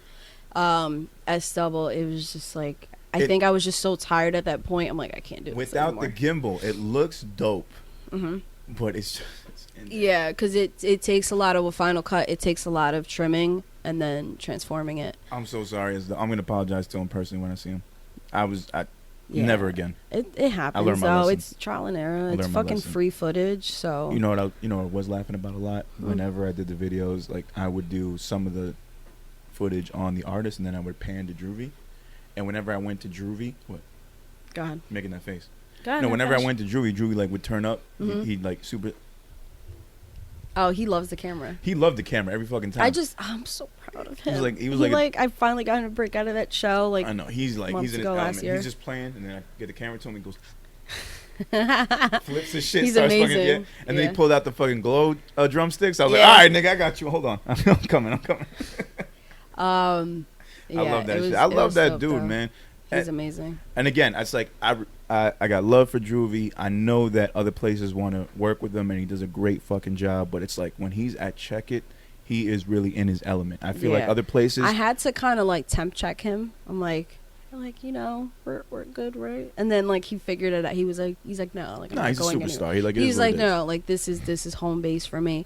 I appreciate that. After the park show, when we're all leaving. And I was like helping him, like he wouldn't let me help him pack up. I was That's like, well, at least thing, man. It's like let me carry something. I stopped asking because I was like, bro, you never want me to help. It's like I get it, like you're very independent, you do it yourself, you're used to it now. But he like never lets me help. Yeah, never lets me help. It was one. I just grab the shit and fucking go. Yeah, you just gotta grab his shit and just take it to his car. No, I picked it up and I was like, I don't care what you say, and he just laughed. He's like, fine. That's the only way I can. Yeah. So we were talking that day, and just love him so much. Yeah, man, it's we a good talking, spirit. You still gotta go to his shit though and get that. Yeah, we do. So we were talking, and like we had like a personal moment, and he was like, I know a lot of art, like they'll do this, and I don't, you know how I am, like I don't want to say this in like in front of people, but he pretty much called me like Iveen. Iveen? Like Jimmy Iovine. Oh, Jimmy Iovine, gotcha. Okay. Yeah, he was like, you know, like that's how he sees me. Yeah. And like he was like, I won't get into detail, but I was just like, oh. Don't get it twisted. Look, I could see, and this is just me, you know, I guess it's me being your friend, but I can see it because you got a lot of leadership qualities. I could see you running a label. I could see you being the head of like all this underground shit, making sure people get their shit done on time, setting deadlines. I can see that. But I know it'd be a stressful fucking job for you. But I know if that's the only job you'd have to worry about, you'd flourish. Oh my God. No, because I can see. You can kind of tell when people, if you give people the right amount of time and take their other responsibilities or obligations away from them, you can really see them shine. So knowing you and the shit that you have to do as an obligation and responsibilities, I know that if you had a position where it's just you focusing on that, you'd fucking shine. You'd flourish. You wouldn't have to worry about anything else but getting this job done, and you would do so much more for people that you have no fucking idea how much they'd fucking soar and rise in their careers. Yeah. It's a shame, but that's how it is. That's life. You know what I mean? You gotta make the best out of it. Yeah, it's like it's unfortunate people out there don't really know me, and I've been kind of blackballed by a few people, like you know, but it's like damn. Yeah, fuck those people. Like me, like B and I talked about it, and then like we both agreed. It's like damn, like some of these artists like. Not knocking you guys, but like you're fucking retarded. You're stupid because you're listening to somebody who, granted, you think they're helping you, or maybe they are helping, but it's like you're cutting off, like you're sabotaging yourself. Yeah, because you're listening to somebody else about a situation you have no idea about. Right. So it's like when we had talked, one of the artists, I talked to him. And I'm like, okay, we can. And then there was another artist that B talked to, and it's like, oh, okay, I guess that's not happening anymore. Yeah. Because like you just. Oh yeah, don't get twisted. Like there are certain promotions and people, media companies that I will not fuck with based off what they did to a fellow peer of mine. Like if they told me the story, like, yo, these motherfuckers charging this and this, or they was late on my shit, or they promised this and didn't come through. That alone would make me like think twice about messing with them. Yeah. At the same time, I also understand that maybe it was an isolated incident, and that it may just be, okay, maybe you just had a falling out with them, and it really wasn't meant to be that way. Especially when you see there's so many, it's like when you're on Yelp, and you see like a couple bad reviews, but you see mostly good reviews. It's like, okay, so isolated incidents. Then it's like, okay, then that person was just, you know, it's on that person. It's not. You just happened to catch the waiter who was like having a bad day and like didn't get back to you, didn't check on you enough time, so that made you give a 2-star review. Or the customer's just bad because customers aren't always right. That too. A lot of these Yelp reviewers, you gotta understand, are people that got nothing but time on their hands, and they're quick to do that shit. Or they're looking for like a discount the next time they go in because they want to complain. That's the one thing that I'm really fucking nervous about when I open my business. It's like, oh god. So when someone tells me that they had a bad experience with someone that I might meet in the future, I kind of examine like who they are as a person, and I'm like, okay, what are you really mad about at this moment? What's pissing you off? Is this something that I could deal with if it happened to me? Yeah. And it's just you're just like, you just can't handle the stress from this fucking bullshit. It's not that serious. Yeah, because it really comes down to just not know, like you don't know the full thing. You don't know if it's isolated or not. And also there was a point I really wanted to get to and I completely forgot. Fuck, damn, I don't remember. Perfect example. I'll give you one. Yeah, right, go. Damn, artist is telling me about this showcase that he says I shouldn't go to because the person that runs the showcase never gets back to him on time. I say, okay. I check the showcase. It's not that big of a deal. All the information's on the flyer. It doesn't bother me. I know what I have to do. If there's an issue, the person will reach out to me. I don't have any other questions. I'm good. So I'll do the showcase, even though you just told me, oh, that person doesn't get back to you, though. I'm like, all right, well, I don't really have to get back to them at all. I just got to send them my tracks, show up, And if I see them there, I'll ask questions. Yeah. Not that big of a deal. Oh yeah, no, I've done some like spite deleting DMs because it's just like, bruh, I'm sorry. I what do you want me to tell you? You keep asking me, hey, is there a location? I just sent you the fucking flyer. See, you just asked you. And the fact that you just asked me for a flyer. We talk about this all the fucking time. Oh God, it's ridiculous it's how just, artists can't read flyers. No, and I know that. Like she talks all the time, and it's like, yo, like you see the picture. the picture's there. It's the first picture when you click on the. I just when don't you go understand search why for the people- fucking profile. If you go through it, but yet you can find a club and a fucking bottle service and see how much a fucking thing. Exactly. But you Because can't if just, you like- want it, you'll look. You'll read. This past flyer was super simple compared to the other ones. I was starting to think maybe it was the font. I'm like, niggas not reading your font? Is that what it is? I don't know. Don't read. I was what like, bro, it's else? on there. Oh no! I remember the one month it was Bronxland's feature show. Yeah. It was Bronxland's show, and I zoomed in. It was either I remember that. It was Yeah, either yeah. yours You or told me, you told me. Bronxland's. I zoomed in, and then you were like, you came on the podcast. The fact that she has to zoom in, I was like, no, and I still got DMs like, hey, That's what I'm saying. what bro. Like, time? it's just, Hey, what?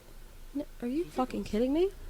like, motherfuckers, I don't know if there's a reasoning behind that. If they don't trust flyers, they think that she doesn't make the flyers. They think that she's not running the page. Like, we might have to make this a clip. Listen, people, in case anybody's wondering, written by Sade, Lyrical Fix Pod page, check it, open mic page. I can't make this any clearer. It doesn't. It doesn't bother me when people hit up check it and think it's a guy. Bro. It bothers me. No, that part, that's different. It doesn't bother me anymore. Like, right, what? they call you bruh or dude, my nigga. Yeah, yeah. Yo, like, my guy. Yeah, no, I've gotten like my guy, bruh, blah blah blah, whatever. None of that bothers me because it's like, okay, you just didn't see the bio, like, because it says my name on there. Like a lot of these like organized events, the majority girls. I feel like it's girls that organize the shit, and it'll probably be a guy. I feel I'll be honest with you, like women do a better job at organizing events. I really- It's always, I mean, to me, it's like usually a girl. like the Yeah. like Cliff said. I'm sorry, but when they broke up, I didn't go to the. I think they're back together now, but like I didn't go to the event afterward. Which one's Cliffside? Bleep this. Yeah. When they broke up, no, seriously, bleep that because I know I'm probably gonna go past You that. better No, remember that. bleep it. Anyway, because at this point when I'm editing, I'm gonna be fucking cooking. So anyway, so fucking when they broke up, I had heard that like it was like hysteria, like it was like crazy shit going on. It was And you wouldn't even chaos. think it would be that crazy. Yeah. But it is. It goes to show you, women do a lot better at organizing these events than men do. Yeah, I will say I don't have to bleep this. I really do like how Turk does Mad Minds. Yeah. Cause I'm sorry. I know you have a team, but babe, it's just you. Let's be real. It's just you. Oh, no, I really do like, but you I was can. considered, it's just Turk. That's how It's just Turk, Yeah, but it's just Turk. it's really, what is it called? But you can see like it is a little chaos, but it's like you see him running around like how I be running around Yeah. like going crazy and shit. It's just unfortunate for him to think. I feel bad. Like you think you have a team, but it's really just you. Yeah. That's why that's why I like doing my own shit. Yeah. That's why I got lucky. I mean, in the beginning, I wasn't so lucky, but I got lucky with you. Well, you because were. at least, like, with the podcast, I'm so used to doing my own shit. With the podcast, like, you get it. Yeah. We're good communication, so Yeah. it works. But And that took time. shit. But yeah, not as much as I thought it would, which is good. no, Yeah, it was pretty quick. the other one was useless. But No need for that. I feel you. It's Thanksgiving. no, but like it was You like would've thought that. she's drinking. But in the beginning, it was a pain in the ass because I'm like, I'm really not trying to do everything by myself. Yes. Even before you, when I had my cousin on here, Velvet would be like, are you sure? Because like I know you like doing everything by yourself, but you're really gonna have to do everything by yourself because he's not gonna do shit. Yeah. And I'm like, honestly, at this point, I just need a third person. I just need him to show up, and then I couldn't even get him to. Mind you, we were recording at his house, and I couldn't even get him to be there. See, for me, just for me, and I'm gonna speak to anybody else. For me, that makes me feel bad, especially seeing a female do everything, and then a female having to do manual labor. It feels bad for me if I'm not helping out in some aspect. Yeah. Whether it's setting up a mic, whether it's putting up or taking down a banner. Mm-hmm. Like, to see a female, any female at all, doing this stuff by themselves bothers me. But I know that the females organize the shit so much better than a male can. Yeah. I don't know why. It's just you guys have more attention to detail. You guys just care more about it. Whatever it is, I appreciate it a lot, and it just makes more sense at the end of the day to me. No, it does. We'll leave it at that. All right. And we back. Apologize for anybody on the YouTube shit if you saw a bunch of black or just no picture. No, it'll be like the cover art. Okay, all right. Yeah. I filmed a lot of stuff on my phone. I thought I had a lot more space, and I didn't. So I'm surprised you didn't delete like all footage. You know what? For some reason, it goes back to my self-conscious shit. I don't watch these videos, but I kept them on my phone. Oh, okay. I was like a hoarder in a sense. Because usually, like when I take videos off your phone, I just do the import and delete. And you tell me like you can delete them now, and I didn't delete these. Yeah. And it caused my storage to go up, and I was already at my 256 storage. I was at 255. So we had to stop the video 10 minutes early. Sorry. All right. Anyways, moving on from that though. There's a lot that happened this week. Mostly the Grammy nominations, which we'll go over in a little bit, but also one of our favorite comedians, Dave Chappelle, dropped a new excerpt, I guess, from a recent show that he did. He titled it "Unforgiven." Yeah, it's like one of his IGTV things. Yeah, and the main thing that came out of that was him letting everybody know not to watch the Dave Chappelle show, which was now streaming on Netflix. Yeah. Because of the fact that he is not getting paid for it. So he told an elaborate story, a very nice story about it. He started with, he was telling a joke. I like the way he sets up his jokes, too, because he set up a joke when he was 18. It's like life lessons. Yeah, life lessons, nigga lessons, as he would call it. Yeah. Of when he had a joke stolen from him when he was 18. And then the guy saying like, well, look, you could just give me this joke or I'm going to take it. Yeah. And then he ended his set with, I'm going to take it.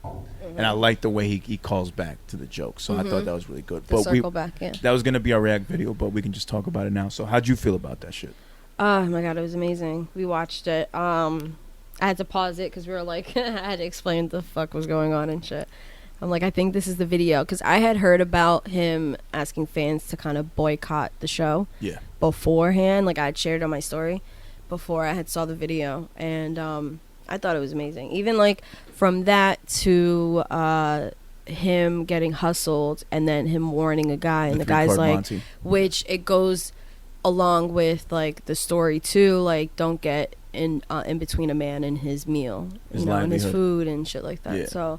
that was really good. Money. That was, oh my God, that was amazing. And I get it now because a lot of comedians, like I've seen other comedians comment on the way he does his comedy, and it's like it's not funny, but it's very like it provides a message. Yeah, I had shared it. I'm like, if you're not learning anything while watching Dave Chappelle, then you're not really listening. Yeah, and I've seen like the way a comic had explained it. It's like if you didn't watch Chappelle's show, but you just watch like all these newer Chappelle specials.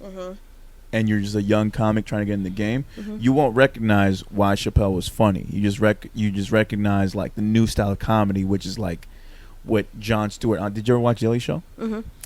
What he was doing. It's not like you're not giving punchlines, but you're more so providing social commentary, and that's your style of comedy. Yeah, I think that's what these new comedians are trying to teach these kids, and if these kids don't go back and watch like the Richard Pryors, the early Martins, the Eddie Murphys, they won't really get like how it even transitioned. Right, because comedy should still be funny. Yes, you're giving a message out to people. You're being that observant person who wants to like challenge the social norms. Yeah. But you also have to be funny. There's got to be some punchline in it. You got to give people something to remember. Yeah. And Chappelle, he's been so funny for a long time. He can kind of transition into this phase and like it still be meaningful and impactful. Yeah. It's cool. But other people, it's not. Oh, sorry, go ahead. Yeah, no.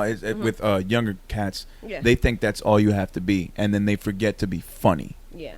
So I think you got to build that up. You still got to be funny in this thing. You can't just try to give social commentary and just be like, I'm a comedian. Yeah, because Dave's more than that. Still, like, he started out funny, and then you saw, even in the transition of Dave Chappelle, you saw how, the show, you saw how he added the social commentary. Yeah. Like, with the roots and, like, little things like that sprinkled throughout. Hello? Oh, no, he's just on top of this shit. Sprinkled throughout. Like, you see it popping out more. Yeah. Especially when you have the stance to do it. If you're good enough, like, solidify, and he wasn't even really like in a good place then. Yeah. But he had the platform, took the chance. Yeah. So I think this is like, in his career, everything he's doing is perfect. Yeah. And the fact that he's talking about like he breaks down the contract, and then it brought me back to like music and what we've talked about with contracts and like these artists and shit like that, and who the fuck really wants a deal. And it's still entertainment. It's not music, but it's entertainment. So to see where he got fucked over in the past and still going, it's like my live, like what is it called, the name in what is it, your name in likeness. Okay, yeah. So now, like, your IP, intellectual property. Yeah. So he can't even come up with a new Chappelle show. Couldn't he call? But he could call it. He can call it something else. He could call it Chappelle show. He could, or he could call it like the new Chappelle show. Yeah. Technically, he could change the name up and start a whole new sketch thing. Yeah, or just call it Dave. No, he could. No, you're right. Yeah, never mind. Another thing. Yeah. He called Chappelle. The show. Let me stop. The show. But technically, you can do it. No, I don't think his actual name. I don't think he can. Like Chappelle. He called Dave Show. True.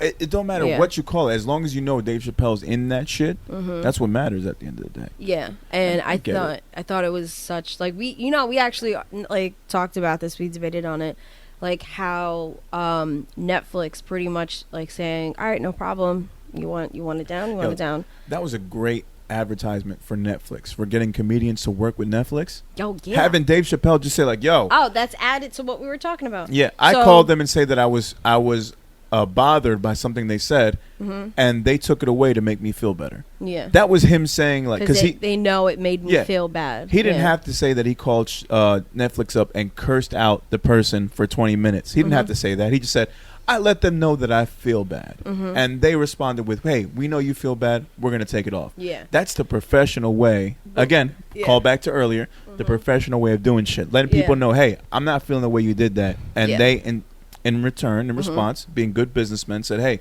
you're right, we'll take it off, no problem. And then our point, Juan had brought it up, the fact that like, well, yeah, it's also a good business move because there's so much money in Dave Chappelle, especially now, that there'd be fucking idiots to do it. But I also devil's advocate, like, because I completely agree with him, because it was a good business move to do that and keep your client happy.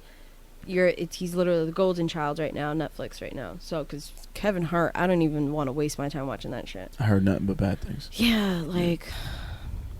I think he's past his prime as a stand-up. He is. It's so disappointing. It happens. He's trying too hard. But anyway, so with Dave Chappelle, we had talked about like devil's advocate. I'm like, but you have to also realize how much money he is losing out. They're losing out by taking that down. Yeah. So while it makes them look good and they keep their golden child happy, they're also risking the fact that, okay, what if Dave Chappelle doesn't provide us with anything else moving forward? So now we just lost out on the Chappelle show. But see, by them doing that, that only gives Chappelle incentive. Like, you know what? I'll give y'all something else.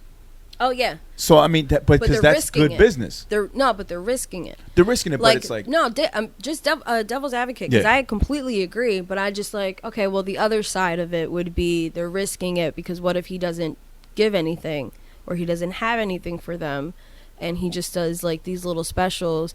The moneymaker is the show. Yeah. So if he doesn't, I'm sure he even mentioned it, because I'm like, as we were talking, I'm like, he would have to give them a show. Yeah. I hit play again, and he's talking about coming. He was like, yeah, no, I toyed around with the idea of making another show, but because my likeness, I can't use the same name. Yeah.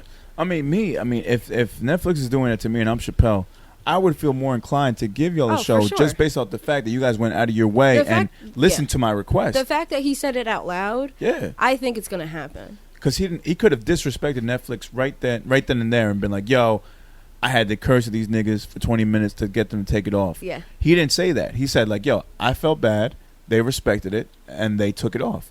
That's good business. He did his part as a good businessman, so it's only right that Netflix do their part as good businessmen. It's completely good business, and be like, hey, yo, we'll pay you just for that. We'll pay you another $50 million. Give us another special. No, it's complete good business. Give us something in 2021, 2022 where you have brand new material. It's not the same shit, and we'll put it exclusively on Netflix. Boom. Yeah. No, Why not? That's good business. Mm-hmm. That's great business, man. No, I can see it. I can definitely see it. And it's fucked up that the story he told about HBO when he told them about Chappelle's show, and they said, "What do we need you for?" Mm-hmm. For them to come back years what later. What do you need me for? That's yeah.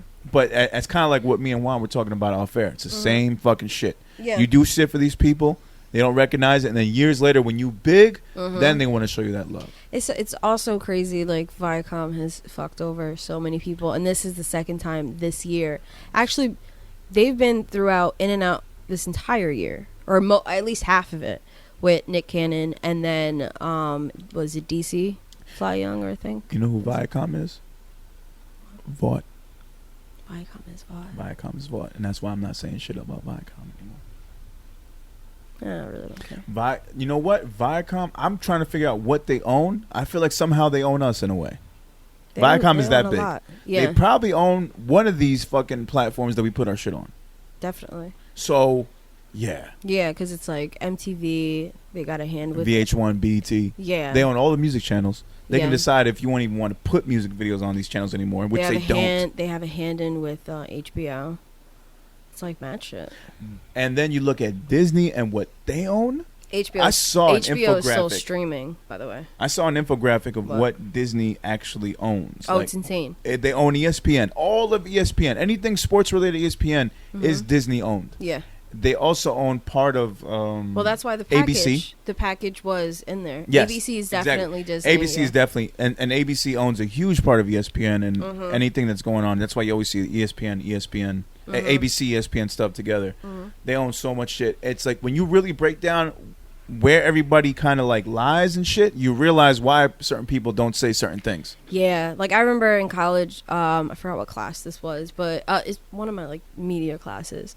And going over the big ones like ABC and blah blah blah, like even before Viacom really played a part, and how Viacom was so small. And then they talked about, and this was years ago, and then I had to think about when the fuck this class was. I don't remember, but the fact that like they showed how much they had owned, and they were like big boys, and all of a sudden like you see Viacom at the bottom, and it just pretty much just raised up, and just bought pretty much. These are all shareholders.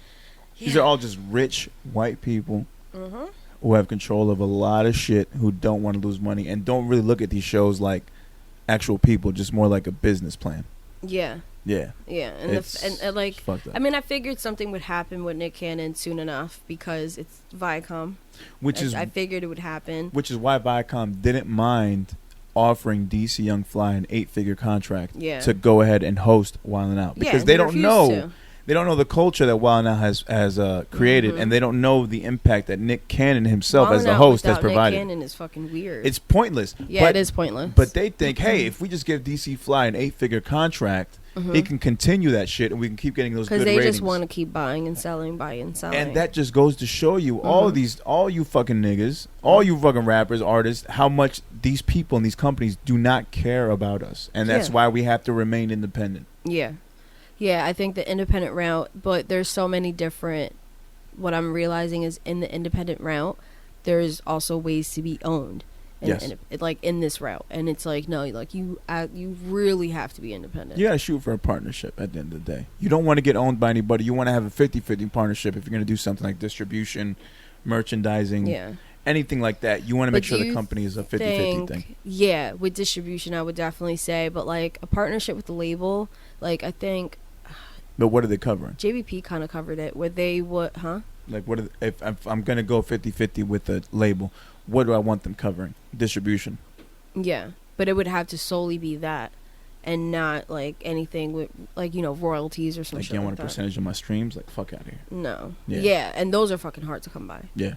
And it's like, if you're making a deal with them, whether it's like 50-50 or not, you're still making a deal with them. Yeah. So at the end of the day, it's not really independent. It's not really, like Joe had talked about this, it's not really anything. I've been getting weird phone calls lately. Canada? I don't know. Come on. Get your life together. Anyway. Ontario. Jesus. That's Drake calling. Mississippiqua. It's maybe his vacation home. Mississauga. Because it's not in the 6. Weird. Nigga, it's 351. I know. I gotta take that cheesecake out soon. I gotta get moving too. Jesus Christ. No, you're good, huh? Oh yeah, you do. Yeah, you do. Well, y'all been bullshitting. Let me stop. We've been talking. No, we have. We're talking a lot off here. This. It does. So let me see. No, but like, biggest takeaway is don't fucking watch Dave Chappelle. Yeah, don't watch the Dave Chappelle show. He's not getting paid. Look, simple as that. He's not getting paid off the shit. I said Don't watch Chappelle show. Yeah. Don't watch Chappelle show. He's not getting paid off of that shit. Which I thought was insane. Like, I didn't watch it. I was planning on watching it like soon enough because I still want to get to The Office before it gets off Netflix. But I just think it's insane to me. When he made that comment, it's like on SNL. I'm like, I mean, I know it's a joke, but he really doesn't lie that much. No. He'll embellish, but he doesn't lie that much. Like he's not getting paid. Like, you're not getting paid off of Netflix. Wild. And just to drop that during SNL and then bam, like, yeah, maybe I should explain. Yeah. I should explain that. So he dropped this special, and it was just, yeah. Because you would assume Yeah, Juan is talking about caving and watching it on HBO Max. Nah, bro, get out of here. Nah, the niggas personally asked you not to watch it. We can just reenact shit at Greenhouse tomorrow. I get it. Don't get me wrong. I get it. Those are classic skits on there, and it's funny shit. It's hard. But you know. This one made you. But I mean, think about it like this. It left him broke. Let's just say, like, think about it like me. Let's just say I made a hot ass album that y'all wanted to hear all the time, and y'all be like, "Yo, this Pro album is serious. I want to hear this all the time. I want to play this for my friends." But I told y'all, "Yo, if you play this on Tidal, Spotify, YouTube, I don't get paid." Would y'all feel like you want to play it? Yeah, I'm like, that's what I'm saying. So you got to have that same level of respect for Chappelle. Yeah. Because if I told y'all that, and y'all cool with me, and y'all love me, y'all rock with me, and y'all support me, why would y'all play this? I'm telling yo, every time you play this, I don't get paid. Yeah. I don't get shit. My kids aren't getting fed. Yeah, it's wild. Y'all would stop. So it's like, I need y'all to have that same energy. I feel it. As a fan of Chappelle's, I can't, in my good conscience, I can't. In my heart of hearts, I can't find myself to play any of this I don't shit anymore. The thing, too, is you watch a bootleg movie? Well, yeah, but that's different, bro. But if I made the bootleg movie, if I made the movie and you bought a bootleg, and I come to your house and you're watching a bootleg, I would feel some type of way. Well, yeah. You would feel bad. You would hide that video if Sade told you, I'm coming over. Hide the fucking video that Pro just made. We got a bootleg version. How the fuck would I feel? I would be mad at her. Yeah. How you got a bootleg of my shit? You got a bootleg of my shit? How you got a bootleg of my shit? I made this motion picture. I never really felt bad. And Juan's out here watching it. I never felt bad about the bootlegs and shit just because. You didn't know them. Yeah, I didn't know them. I've never really been that attached. I'm probably more attached to like comedians like Dave Chappelle or even like Richard Pryor, even Eddie Murphy's I love him. But I'm more attached to them than these actors in these movies. Yeah. But you're also like, say, with like any of the Marvel, like you're also feeding money into Disney. So I don't really like they're not getting that much from me. But I want to make sure that the fucking people behind it are getting their money. Like, music-wise, yes, I don't have all the money in the world to fucking buy everything. So I'm not going to, like, I know streaming doesn't matter, but what I'm not going to do is bootleg the shit anymore. Like, my LimeWire days long behind my days are over. I pay for my subscription. Yeah, once I realized what, I was like, okay. Y'all got to get your money somehow. I'm trying to support however I can. I'm buying a subscription. Yeah, like I try, especially with these, I don't buy fucking albums. with these Bandcamp artists too. Like we've run into a bunch of these Bandcamp artists, and I can't pay for every album. No, I'd like to support, but I do what I can in the meantime to support your shit. Rick Marciano is did I say his name? Rock. Oh, damn. I usually fuck up. Rick. Yeah, I said Rick, but I'm like, wait, no, I know. I usually fuck up on his last name. I'm always saying Rock Marsha, whatever. I'm like, whatever. No, I think it's $40. It's $40. $40.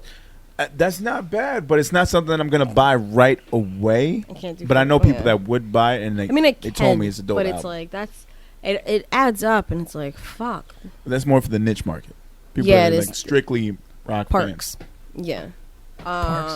Parks. But what was I gonna say? So Grammys, talking about music. Let's get right into it. We gotta wrap this episode up. Let me Oh shit, I had it open here. If you want to go. Let's through hear. that. Yes. Okay. Where we at? All right. So the Grammy nominations have been sent out. Do you want me to read them out first? Oh, I love the fact that you did that. You knew the time frame from September 1st, 2019 to August 31st, 2020. Wow. Yeah. So I'm gonna read out the noms. That's dope. Go ahead. Do your thing. Album of the year: Janae Aiko, Chilabombo. I don't know. Chilombo. Chilombo. Chilabombo. Black Pumas. No, we got things to do. It's Thanksgiving. We have shit to eat. You read it like it was a volcano. Mount Chilabombo.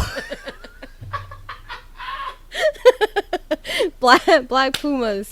Black Pumas, self-titled. Coldplay, Everyday Life. I didn't even know Coldplay dropped, and I have to listen to that.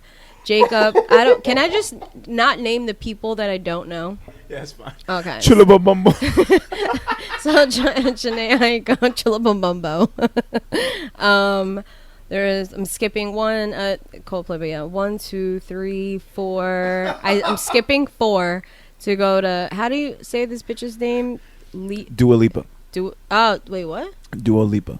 Dua Lipa, whatever. Exactly how you read it. Dua Lipa. Oh, okay, I got it. Yeah, because I'm like concentrating on what you're saying. Chilabombo. Chilabombo. Damn, figure out how do we spell it. It's gonna be the name of the episode. Bam. Chilibombo.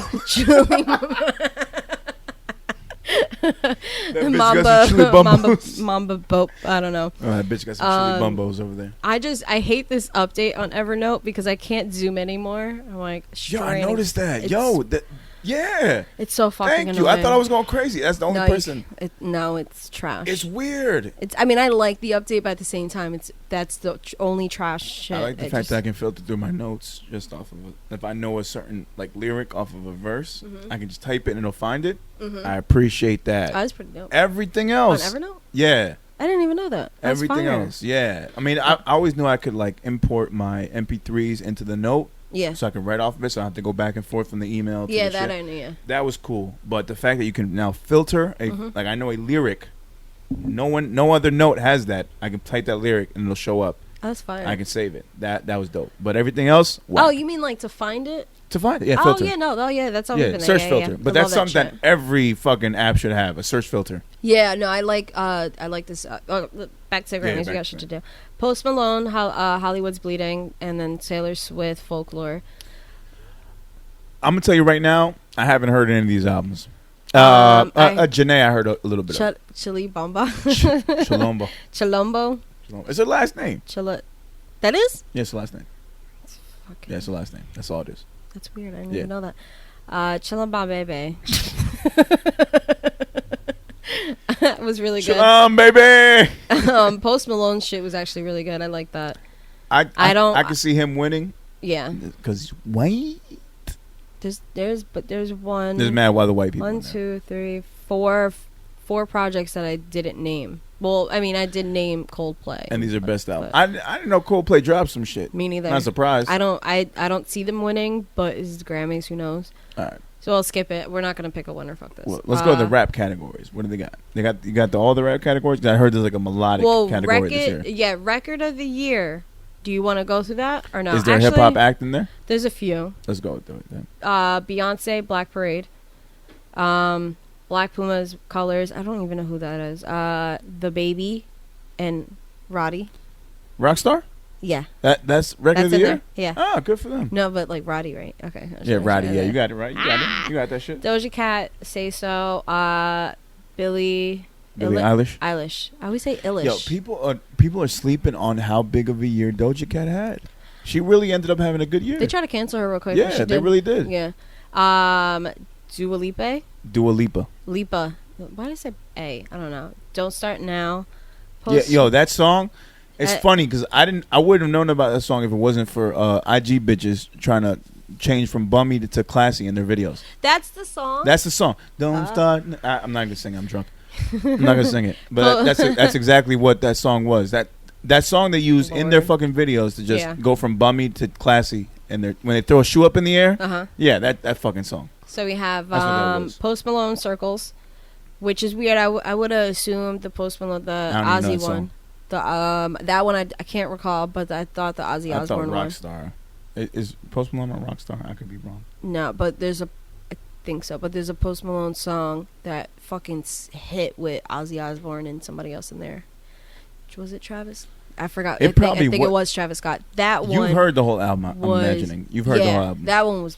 So you're saying Post Malone was a decent album? Yeah, it was decent. I think it was a good one. Yeah. Okay. Megan Thee Stallion and Beyonce Savage remix. That also had TikTok in a frenzy. I feel like it might be. That's tough, man. I don't know. That's tough because I don't know what these do you want to Grammy. Do you want to pick something? I don't know if I could pick. Yeah, because I don't know what these Grammys like judging criteria is, but just off of popularity, I would say Savage had like the most time at Billboard off all these songs. I think I might skip this one because I don't know. If I all right, let's go into the actual rap category. Rap and R&B category. Skip. So best rap album: D Smoke, Black Habits, which I actually haven't heard yet. I'll admit it, I haven't heard yet. That was the only project here I haven't heard. Okay. Freddie Gibbs and Alchemist, Alfredo. Hey. Jay Electronica and Jay. Jay-Z featuring Jay Electronica of Written Testimony. That's how you feel? Nas and Hit Boy, King's Disease. Yeah. It's a tough one. Royce the 5'9", the Allegory. I was so surprised, man. This is I was happy tough. to hear that, man. I was happy to hear that. Yeah, same. But like, look, we talked about this before. Mm-hmm. I think last year, or just in general, I think it's just in radio conversation. And Drake, I've seen people posting the Drake snippet from last year. Yeah. We can't get caught up on these Grammys. We can't let's have the conversation later. That conversation later. What? When we talk about the weekend. Oh, okay, gotcha. All right, so, but talking about this, where did I find it? Damn it, I don't think I have it in here. Oh, I can't find it. Their ages, are you looking for? But they're all like older. Oh, okay. They're so all the average age of the artists that are nominated in the best rap album category is 35. Well, not the average, but the youngest person there is. 35. I thought it was the average too. Okay, I'm sorry. I don't know if it's the average, but they're mostly the youngest in the 40s. is 35. The youngest is 35, and the rest of the categories, the rest of the nominees are in their 40s. Mm-hmm.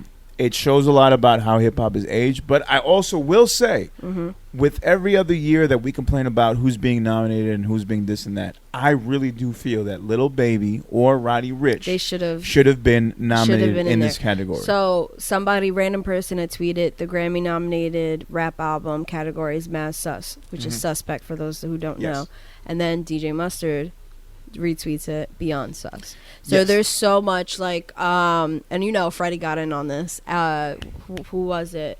Academics had said some crazy shit about Lil Baby it. didn't get nominated. Yeah, like this is a snub, blah blah blah. But my thing is like, are the people that are upset about the ages, like about the fact that it's all old people.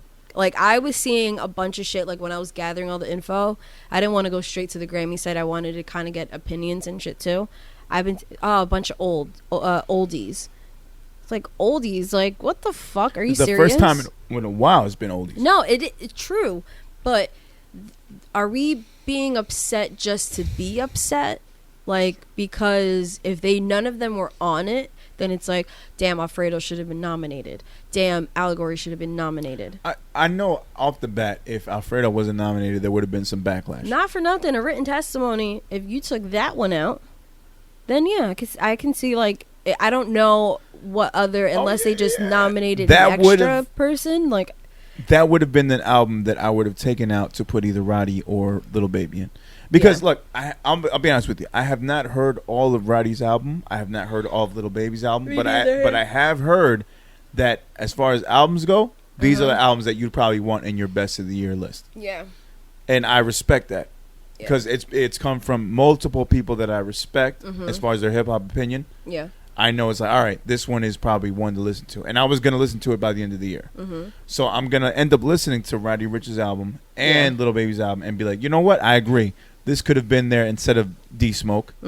Because from what I'm seeing, the D-Smoke nomination seems to be purely just like connection-wise. Yeah, that's all connection. So it could have been those two were replaced by The Baby, Lil Baby, or Rowdy. And it's not to say that these guys, that D-Smoke didn't have a great album. It's just to say that, like, because of the fact of how the album came in and who you're associated with, because you were on Netflix for the whole fucking year beforehand, it just looks a certain way. It is suspect. It's super fucking suspect. Because had it not been for Netflix, we wouldn't have known who the fuck you are. Yeah, like was their only argument was people. They're oldie. They're like a bunch of oldies, and then D Smoke, who is the youngest, I believe, 35. He's 35.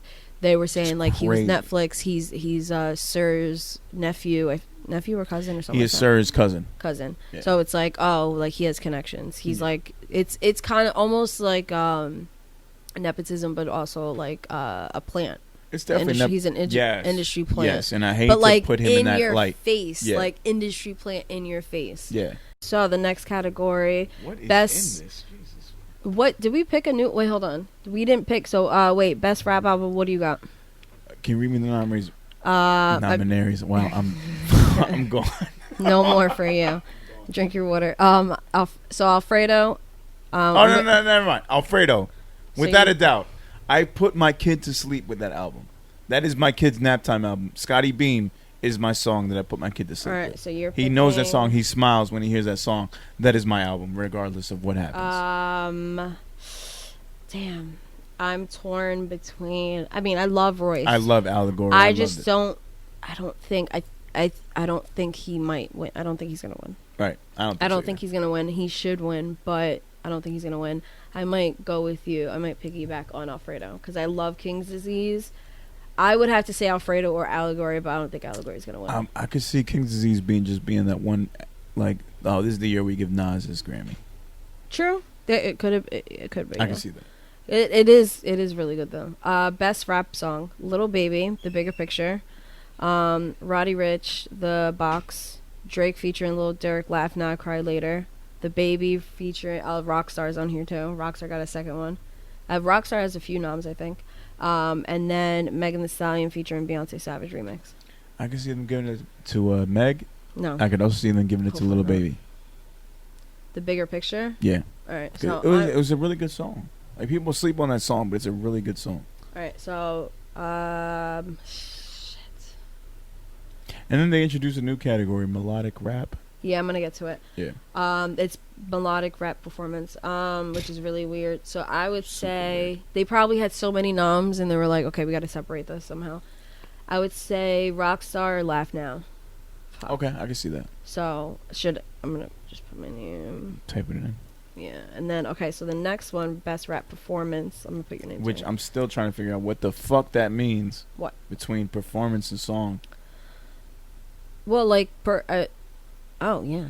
Yeah, that's weird. They've never explained what it means. The difference between that. So Big Sean with Nipsey Hussle. Deep reverence. Yeah. The Baby, Bop. What kind of say the Bop actually? Jack Harlow, What's Poppin', Lil Baby, The Bigger Picture.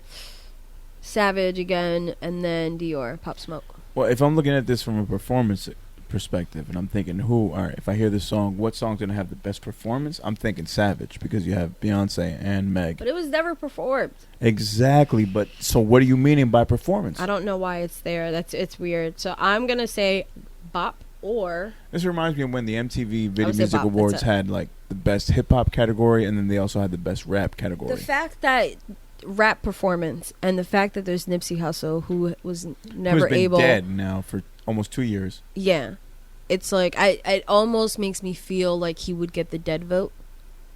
And we talked about that before, about how the dead vote really exists. Yeah. So who do you pick? I'm gonna just go with Bop. I'm going with Bop. But then again, Savage is pretty strong. Savage ended up being like a TikTok record of the year.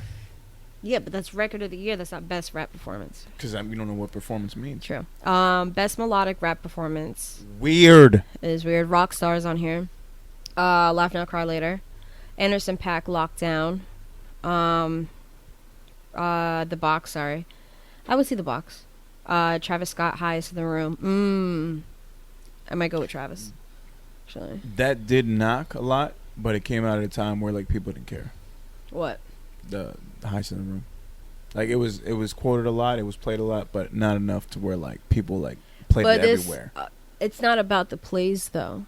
I'm still trying to figure out what performance means. Performance might actually meet that. Like what does performance mean? Performance might mean, instead of like performance of like the song, like they performed it, it might mean like how the song went, which is pretty much essentially the best song. of the year. It's like almost like that. It's the same category but broken down. So how does that compare to rap song of the year? No, I'm saying that they broke it down. Ah, gotcha. So they're saying it's the performance of the track and not the performance displayed. Do you know what I mean? Yes. Okay. So I'm thinking it's something like that. All right. Well, then I'm gonna still go with Bob. In that case, shit, I'll probably go with Roddy then. All right, I'm taking this out then. All right, so you're going with which one, Rockstar or the box? No, box? Rockstar. Oh, you're going with Rockstar? All right. Shit. I might go with Laugh Now. Just based off of that. I mean, I don't understand why they still fucking nominate him if Drake hates the fucking it. Rockstar feels like the most like sing-alongy song.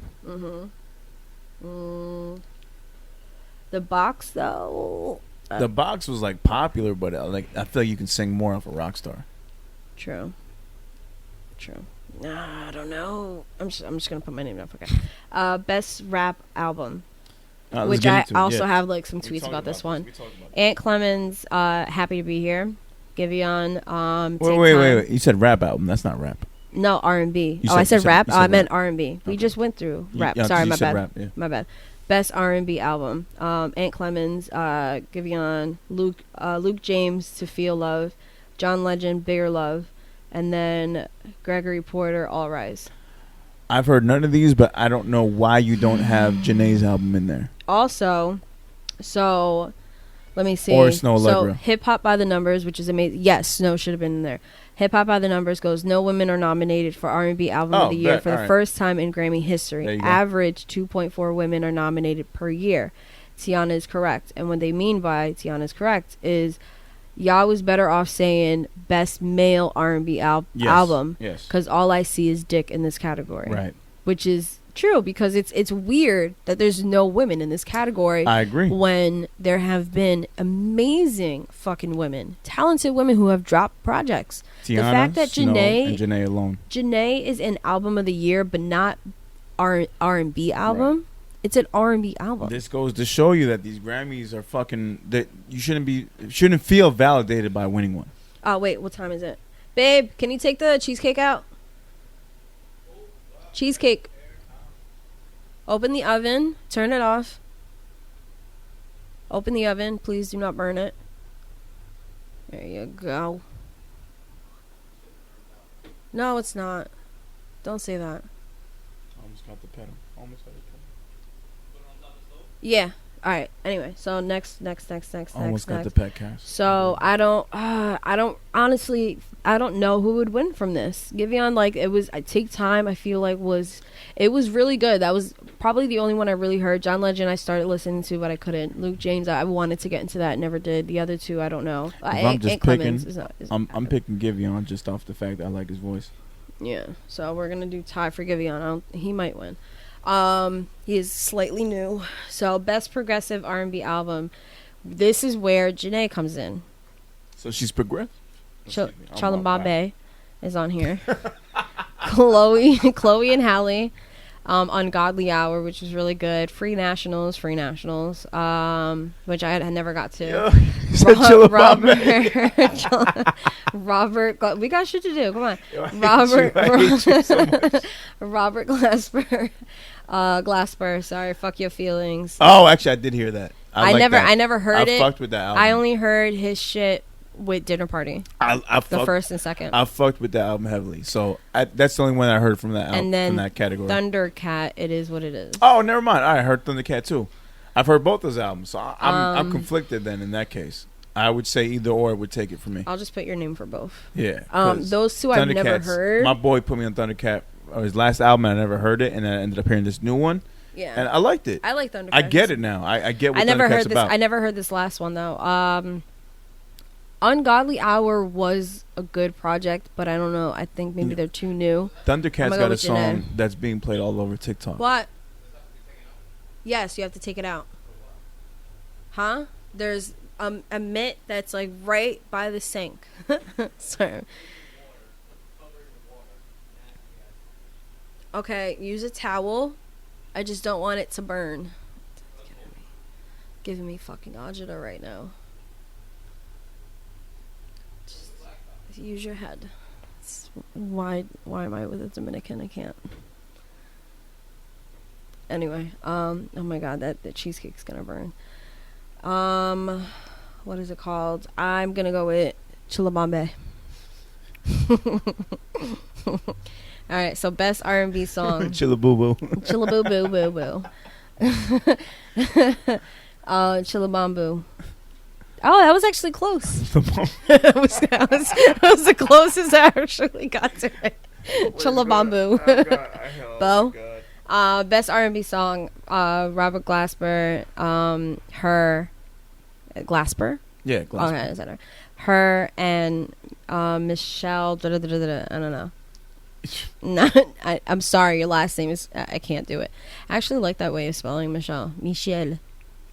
No, it's literally M-E and then Shell. I like that. Yeah. It's actually pretty cool. What was the last name? You want me to unlock the phone so you can? Oh no, yeah, it's not in there. No, exactly. You're fucking laughing at me. Better than I imagined. I don't know. Ndengo Cello. That's pretty close. Engatillo. And then Beyonce, Black Parade, Tiana Major 9 featuring Earth Gang, Collide, which was fucking amazing. Chloe and Halle, Do It, meh. Skip Marley and Her, Slow Down. I'm gonna go with Tiana Major 9. Okay. Because that shit was fire. Alright. And that was also, I think that was on the Queen album. Yeah. Soundtrack. What do you want to do? No, is that all the hip hop categories and R&B categories? No, I named. Okay, I'm really gonna skip this one. You have to pick an R&B song. Oh, I'm sorry. I would pick off of that one, Black Parade. Okay. Yeah, I could see her giving her this one. All I right. feel like Beyonce will get at least one. So R&B performance. Janae and John Legend. What? No, the performance thing. No, I'm just really bothered by the fact that performance hasn't been like properly like defined. Yeah. Lighting and Thunder, Beyonce, Black Parade, Jacob Collier and Malaya. Featuring Malaya. Malaya's actually they like Malaya. And Ty Dolla $ign, All I Need. I never heard the song though. Brittany Howard, Goat Head. Jesus fucking Christ. Emily King, See Me. I have nothing to vote here. I'll vote for Black Parade. I got nothing. I'm Black Parade. Okay, it's so Ty. It's the one I know. Ty. Oh, I didn't even spell Ty wrong. Fuck it. Keep going. Best music video. Brown Skin Girl, Beyonce. Future and Drake, Life is Good. Why the fuck is this still on there? Anderson .Paak, Lockdown. Woodkid, Goliath, Harry Styles, Adore You. Yeah, I got nothing on there. I got nothing. Life. Then I mean, love Anderson .Paak, but it breaks down to Drake or Beyonce. I'd go Drake then. All right, I'm gonna go with Beyonce. I can see Drake taking this one too. This is terrible. Best new artist. This is like. I'm going with Meg. Meg. Yeah, they're definitely giving it to Meg. I'm going with Meg on that. By the way, her getting GQ, that was weird. Complete bullshit, and that was just weird. GQ has never been known for making a fucking music list. Fucking weird. So before we get onto that, so the snubs. Oh, before we get into the weekend snub. So let me see real quick. Grammys has for the first time. So let me just read the thing. The Recording Academy is committed to the growth. What are you doing? Committed to the growth, preservation, and transparency of the Grammy Awards process. For the first time, the 63rd Annual Grammy Awards rules and guidelines are now available. Yeah. Whatever. Yeah. So whatever. Exactly. Let me see if I have this. Let me see. So Weeknd has been snubbed, hasn't won anything. The chief of Grammys, Harvey Manson Jr. addresses a snub. It really just comes down to the voting body that decides. We have 4 big categories, and the voters vote for their favorites. It's really interesting though. All the records get the fairest of fair shakes. We listen to all the music. It's a long, I can't even fucking talk today. It's a long process, and people take pride in it. The people in that room care. There's no agendas in there. There's no let's snub this person or that person. It's about let's try and find excellence. And then when asked about the weekend, we never talk about what's on the short list. So I'll leave it at that. Bullshit. Look, let's get it straight, people. Look. The Grammys and the Super Bowl are about 1 to 2 weeks apart. If you're going to have if you're gonna have The Weeknd performing at the halftime show at your Super Bowl party or your Super Bowl celebration, it's gonna feel weird when he performs the next week or the week after at the Grammys. It's gonna be weird if The Weeknd performs on CBS or whatever channel it is, and does his performance and kills it at the Grammys, and then does a performance also at the Super Bowl, which is beforehand. He was put in a position, and he picked the Super Bowl, and because of that, he's been screwed by whoever runs the Grammys to not be nominated. This is what it is. It's corruption at its best. Yeah, it is. There is nothing you can tell me. This motherfucker has been performing that goddamn album in that fucking outfit, in that red jacket, where he's looking like he's beat up and he's got tape all over his eyes with black eyes or whatever the fuck it is. He's been doing that this whole fucking year. Yeah. The commitment it takes to do that shit and not be his regular fucking fancy dressed up self takes a lot of shit. You know damn well he was looking for a Grammy nomination, and he would have been looking to sweep the Grammys this year. And the fact that he didn't because he chose to do the fucking Super Bowl instead goes to show you how corrupt this fucking music industry is, especially the fucking Grammys. So anybody here who really thinks that you still need a fucking Grammy to be validated in this fucking industry, shut the fuck up and relax and get yourself a fucking Vibe Award and be happy with that shit. For real. So my thing is, like, all right, so Wale had commented, never been on the actual prize, never been about the actual prize. It's the principle of it all. Never been about the committee either. It's the acknowledgement of the effort and dedication put in. And even like somebody had replied to the tweet and been like, well, what about your fans, blah blah blah, and he was like, no, that matters too, but it's about pretty much, and like to say like it's about like these people recognizing your work, because especially somebody like Wale, he understands. So it's like it's about that, and that's why The Weeknd feels some sort of way. So The Weeknd had tweeted, oh wait, hold on, I can't find it right now. About being corrupt. Yeah, pretty much it's because he had said, he was like, I've been planning this performance for weeks to not being invited. In my opinion, 0 nominations equals you're not invited. And just before that, if I can find it, the Grammys remain corrupt. You owe me, my fans, and the industry transparency. Exactly. So the Grammy committee needs to explain the reason why the fact that the Weeknd has not been nominated. And explain the fact why he won't even be nominated at the show, considering the fact that he's going to be performing worldwide at the Super Bowl the week beforehand. Or you basically, to me, it shows that you're mad at the fact that he's going to be giving his live performance at the Super Bowl and not the Grammys. Because we all know, if you've been watching the Super Bowl and the Grammys, if you're one of those types of fans, you know damn well the Super Bowl and the Grammys are about at least 2 weeks apart. Yeah. So I get it. It makes sense. But the fact that the Grammy committee has chosen to fucking blackball this guy, who should have definitely been awarded at least best album. And I never finished listening album. to the project, but he's been going in. He went in on that. It was major growth. He's went too hard on it. Yeah, too even hard. the videos are insane. Which that was up for like a react. It's video been a year. It's been a whole year, and he's still dressing like that. Yeah. Come on. And then Drake goes on, and we all know Drake got like cut off. I think it was the last Grammy or the one before that. Last year. Yeah. And he goes, I think we should stop allowing ourselves to be shocked every year by the disconnect between impactful music and these awards, and just accept that what once was the highest form of recognition may no longer matter to the artists that exist now, and the ones that come after. And he just kept going. He said the other day, I said The Weeknd was a lock for either album or song of the year, along with countless other reasonable assumptions, and it just never goes that way. This is a great time for somebody to start something new that we can build up over time and pass on to the generations to come, which he does have a point. And this is how we felt a month ago when we hear the XXL freshman reviews.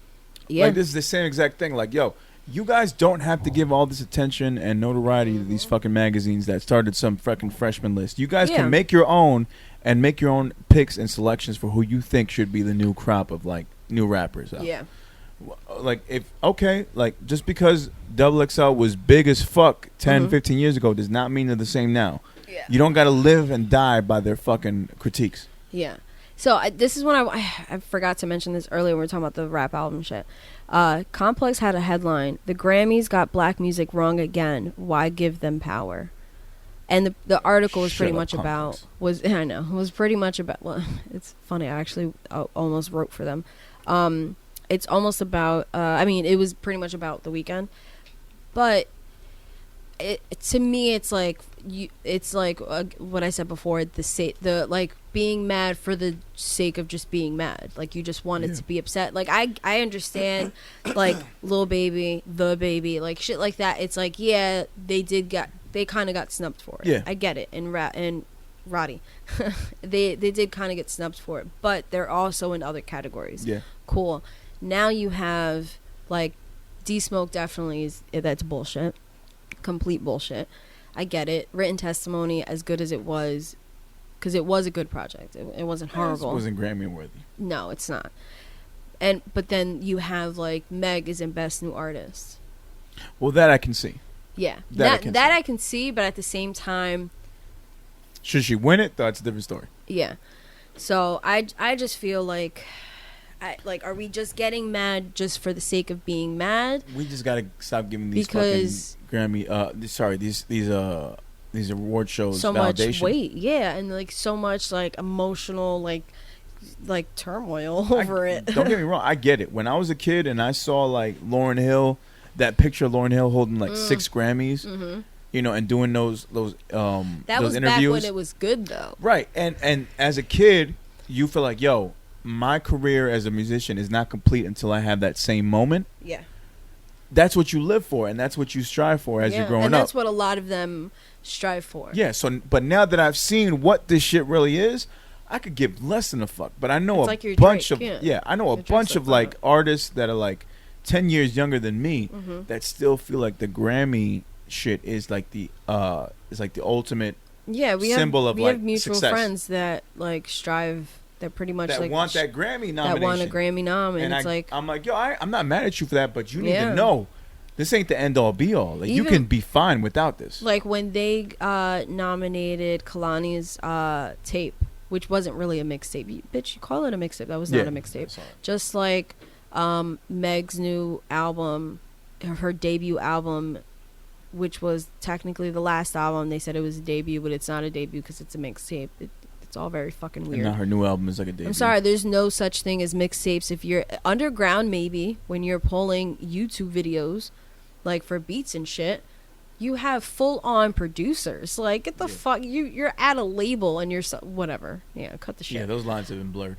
Yeah, like majorly. To still call it that, like, bullshit. But like for that, when they recognize Kalani, my point being, it's like that was such a big thing too. Yeah.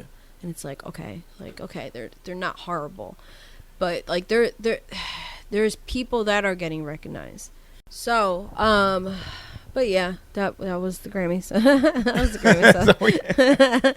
That was all the Grammys shit. We will get back to that when the Grammys actually air. That was the Grammys. That was the Grammys. February. Yeah, I really do think it's like being mad just for the sake of being mad. We're always gonna be mad regardless. Yeah, because you can't really like say like the Complex headline like, oh, they got black music wrong again, but Royce is on there. Yeah.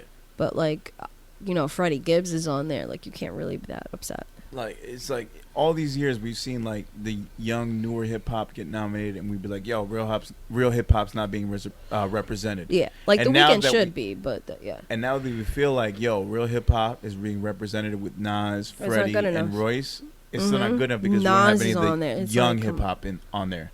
Yeah. I'm like, damn, you're right. But then when it's just young hip hop, it's like, well, damn, like, all right. Then it needs a good mix of young and old. Fuck anybody that's over 40. It needs more nominees. Yeah.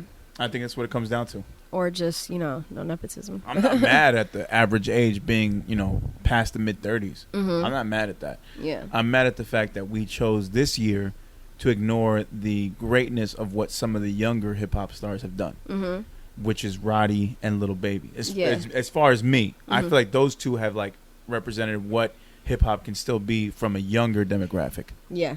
Anybody else, I don't feel like you did a good enough job. But Lil Baby and Roddy really showed you what a young person in the hip-hop game can do. Yeah, for sure. Yeah. And then all I had was, like, new music to go through. But, I mean, I glossed over shit. Meg, I couldn't really get to.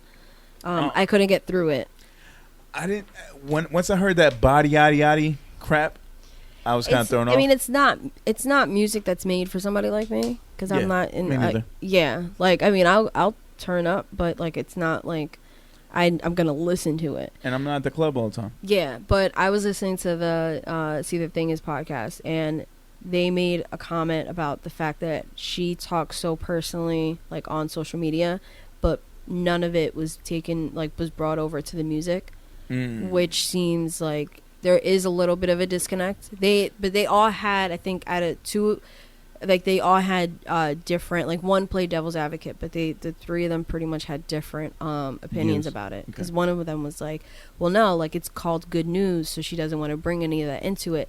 But I'm also, when she said that, I think it was Bridget, and I'm like, but she's taking jabs. Yeah, because that first track, she's just dissing Tory throughout the whole thing, right? Yeah, that's not good news. That's not good news. You're just telling the news of what happened, which is not good in that case. So you don't have to, like, no project literally goes based off the title. Like, it's not, oh, it's good news and she's just going to do happy music. I'm sorry, the diss track is not happy. She's talking about, like, her friend and this and that, like her ex-friend or whatever. But the fact that, like, you know, she did that shit, and then, I don't know, it's just a waste of, like, a debut. Because I heard a lot of good things from the last project that I feel like, okay, that was supposed to be your debut. It was such a big thing in her life at the time that she felt like she had to talk about it. Yeah, and I also think it's weird because she's talked about showing a different side, but she never gave that different side. Because she kept saying the next project, you're going to see a different side of me. And right. But she didn't take into account what would have happened with Tory during her. Yeah, so she just wants to make happy she went music, and did that. And don't get me wrong, it's a nice beat, and people were talking about it, like, yo, she went off on that, like the new iteration of Who Shot Ya, because it was using that sample. Oh yeah. Which she did a lot on this album, which I'm not mad at. Like, she used Boys in the Hood as a sample from one song. Oh, I heard about that. I didn't listen to that one yet. It's a good, like, the way she puts her spin on it, I respect it. Mm-hmm. It's not NWA. Obviously, it's not. You're not getting that feeling. You're not gonna feel like it's like it was in the '80s, like it's the fucking rebellious song. Mm-hmm. She's just doing her fucking thing on it. Yeah, it's a nice twerk track. Pretty much, because she is talented. I don't want to take away from that. It's just, I think it's time to see a different side. You're gonna talk about a different side. Do you mean just the other butt cheek? I don't know. Like, I like that. Lean on one leg instead of just both. Like, it's weird. So I don't know. That dancing is impressive. I will say that. It is. She's got it. She'd be amazing Body, on pole. yaddy. But St. John, that was a pretty dope track. Kanye was Project Kanye was on there. That's pretty good. I really loved the Black and Kehlani song. There was another one with JID. Jid was on there. And then Quarantine Wifey. Yeah, also, that one was a dope one. There was another one I can't remember right now that was really fire. I kind of like the feature tracks. Yeah. Not the features themselves more than St. John, but like the tracks with features. I kind of like them more than some of his music. I will say, like, the Future one I didn't really listen to because I'm not a fan of Future. Well, the Future one would have been the remix to Roses. Yeah. Which has already been big as shit. Yeah, and I heard a little bit of Future. I'm just not really a fan of him. Which is crazy how a song that's more than 2 years old is finally getting the recognition it deserves because it's been remixed by like a foreign DJ. Mm-hmm. It's like, damn, man, that song was already that dope. Yeah, it was fire. Like, the Volume 1 shit, like, that was amazing. I reviewed that one. Danny Lay actually came out with a project. I don't know. I think this is her sophomore project, and it was pretty good. I liked it. I think as far as, like, singers, I'm looking for more, like, listening-wise, I'm looking for just more in their voice and, like, hearing that bravado in their voice. She's just very kind of, like... She almost has, like, it's like a kid singing. Like, she has, because even Janae is a pocket. I don't think Danny really fits into Janae pocket. It's like a wannabe Janae pocket. Yeah. Janae just kind of took it to the next level because she can do certain things with her voice. Yeah, I don't see... Danny Lay, like, I mean, I like the girl. It's just some of her music, it's like subpar, like, Kehlani. Yeah. In a sense. Then there's also... Oh, yeah. And then Jeezy was fucking fire. Oh, the Recession. Yeah. It was good? It was good. Okay. The Neo track I really liked. I'll check that out. Some of his features are really good, but the opening track was like, all I know damn. is that he was like dissing like 50 and Freddie Gibbs Yeah, I at one heard. point. And Yeah. I didn't listen to that. I came across that, like I had to rewind. I was like, wait, because I was listening to it while I was at work. But it was pretty dope. I liked it. And then that's all I have. I'm done. Okay. I listened. I think did we mention the Ransom Project last week? I feel like we did mention it, but the Ransom Project. No. Okay. No. I haven't heard it yet. We were supposed to talk about it. It was the 4th project that he dropped this year. Mm-hmm. I thought it was pretty great. I think it could be the 3rd project. No, 4th project he dropped this year. He's dropping another one apparently in December. Mm-hmm. I thought as far as his projects go, he's dope, but I thought this one was just not as good. I still feel like the second one that he dropped, Act 2, I could be wrong about the name, but the second one he dropped this year was the best one he's dropped. This one just, although the beats were on point and Craven was doing his fucking thing, I feel like it just didn't hit as hard as the other 3 did. Yeah. And I still feel like the second one they dropped this year is the best one. Mm-hmm. So that's how I felt about the Ransom Project. Yeah. I heard that. We already talked about Busta's album before. Mm-hmm. Russ, we talked about him as well. Mm-hmm. I was thoroughly surprised. I listened on the way here to the track that was fully produced by DJ Premier, and I could have swore that's fucking Royce rapping in the beginning. And it sounds like it's Royce's pen. Right? And I don't want to put that on Russ. I want to respect Russ and give him the credit that he is as an artist. But it could have been like a collab thing. It sounds like Royce could have written some of that.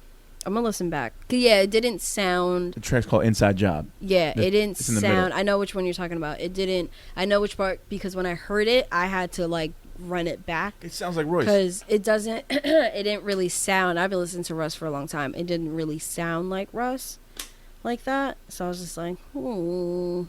This sounded like a throwaway track from the Prime albums where Royce and DJ Premier were working together. Yeah. It sounds like that. You know what? It could have been. And it reminds me of my like greenhouse meeting that it was like LB had started a track, but she couldn't get past like this line. Like she was like, fuck. Like she had writer's block. She was like, I can't think of anything else for this song. Then Villa was like, can I have it? Can I actually have like that too? But she like still saying it, like he's not gonna sing it, but it kind of like it just thought about it now, like what if it was a Prime track that Royce did this little bit and he was just like, well, you know, can I use that too, but just me rapping it, because it really sounded like fucking Royce rapping. it could have literally just came with the beat. It could have. It just really sounds like Royce took a line from Royce. Russ took a line from Royce, and it was a Prime throwaway kind of thing. We know Royce has been known to ghostwrite in the past. Yeah, we know that. So I'm not surprised. I'm not surprised if that's what it was. I want to give Russ more credit, but I'm not surprised if that's the case. So that's how I feel about that. 444. Jesus. Any closing 444? Closing notes. Closing notes. No, I think I've said everything I need to say this week. Artists, I'm on your ass. If y'all ain't promoting this shit or you're pushing it to us the right way, I'm not gonna fucking push it myself. Simple as that. What? Talk to the camera. Oh, I'm not gonna push this shit the same way y'all hoping me to. Like, just no disrespect. It's just like if y'all ain't gonna hit me with the hello, how you doing, or like you're hoping you have a good weekend type of shit. Like, don't expect me to push your shit as eager as you want me to push it. This is not gonna happen. Like, no disrespect, but it's just like hit a nigga with a hi. Please. Yeah, like I almost wish that some of the people that like hit us up to be guests on the pod, even though we really don't do guests like that, some of the people that hit us up to be the guests, I almost wish people push their music like that. Yeah. Where it's like they're giving like like the good ones where I'm like, damn, I kind of want to give them. One guy unsent it, which I kind of feel bad because he was really good and I don't remember his name at all because we waited so fucking long to answer back. It was like almost a month that he was like just in the request folder and I'm like, I'm sorry, buddy, but it's like, I'm sorry. Like I feel really bad because he was like I thought he would have been kind of good, but at least for the Chop Up series that we're gonna bring back because of quarantine, I'm sure. So, but it can't wait for that. Yeah, I mean, we could probably still meet. That's gonna suck. I'm gonna be stuck at home. We'll see. We'll figure it out. Yeah, but anyway, I just wish they had like some of the people, like the one guy that emailed us a song, and then that was it.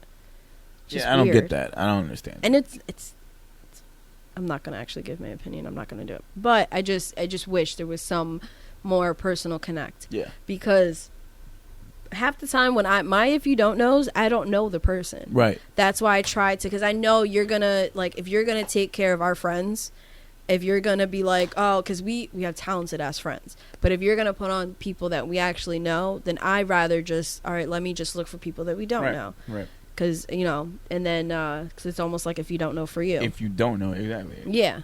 Like, I didn't know until I heard the song, Yeah. so. I didn't know either. So Perfect. I just feel like I'm trying to cover all bases, but like when you're submitting music to us, which we don't really take submission. He's on the sink. Okay, yeah, we got to wrap because. Oh, yeah. goddamn. All right. All right. So we want to remind y'all, Lyrical Fix Pod at Lyrical Fix Pod on IG. Make sure to follow us on Anchor, Audio Mac, Apple, Spotify, YouTube. All those great sites. Sade just threw something past my head. It was a chapstick. I'm trying to scare Make sure him. to like, rate, comment, subscribe. Give us those 5-star ratings. Keep us hot out on these podcast streets. I'm surprised I still said that shit after the fucking condition that I'm in right now. He got off though. Want to wish y'all the best. Look at he's looking at me like, what'd I do? Trying to get to a fucking cheesecake. This has been episode 65 with your host, Kid Pro. Sade. And we're going to catch y'all next week. Please make sure to have a safe and happy Thanksgiving. If you believe in that. If not, just have a good turkey day with your family. Enjoy your the weekend. fucking weekend and enjoy the day off. Don't complain about what happened hundreds of years ago. Just let it go. Everybody was woke last year. Now this year, nobody cares because it's COVID. I see it. No, people were woke at the beginning of this year. This year just feels like 10. It feels like a whole decade in 1 year. But I feel like the people that said Happy Turkey Day and fuck Thanksgiving last year have now gone back to just, hey, Happy Thanksgiving. Yeah, this time They are different. gave Family and stuff like that. They gave up on trying to be woke. And I respect that because it's a whole new thing going on. Yeah. But, like, keep that same energy. Yeah. You know what I mean? But we'll catch y'all next week. Peace. Peace.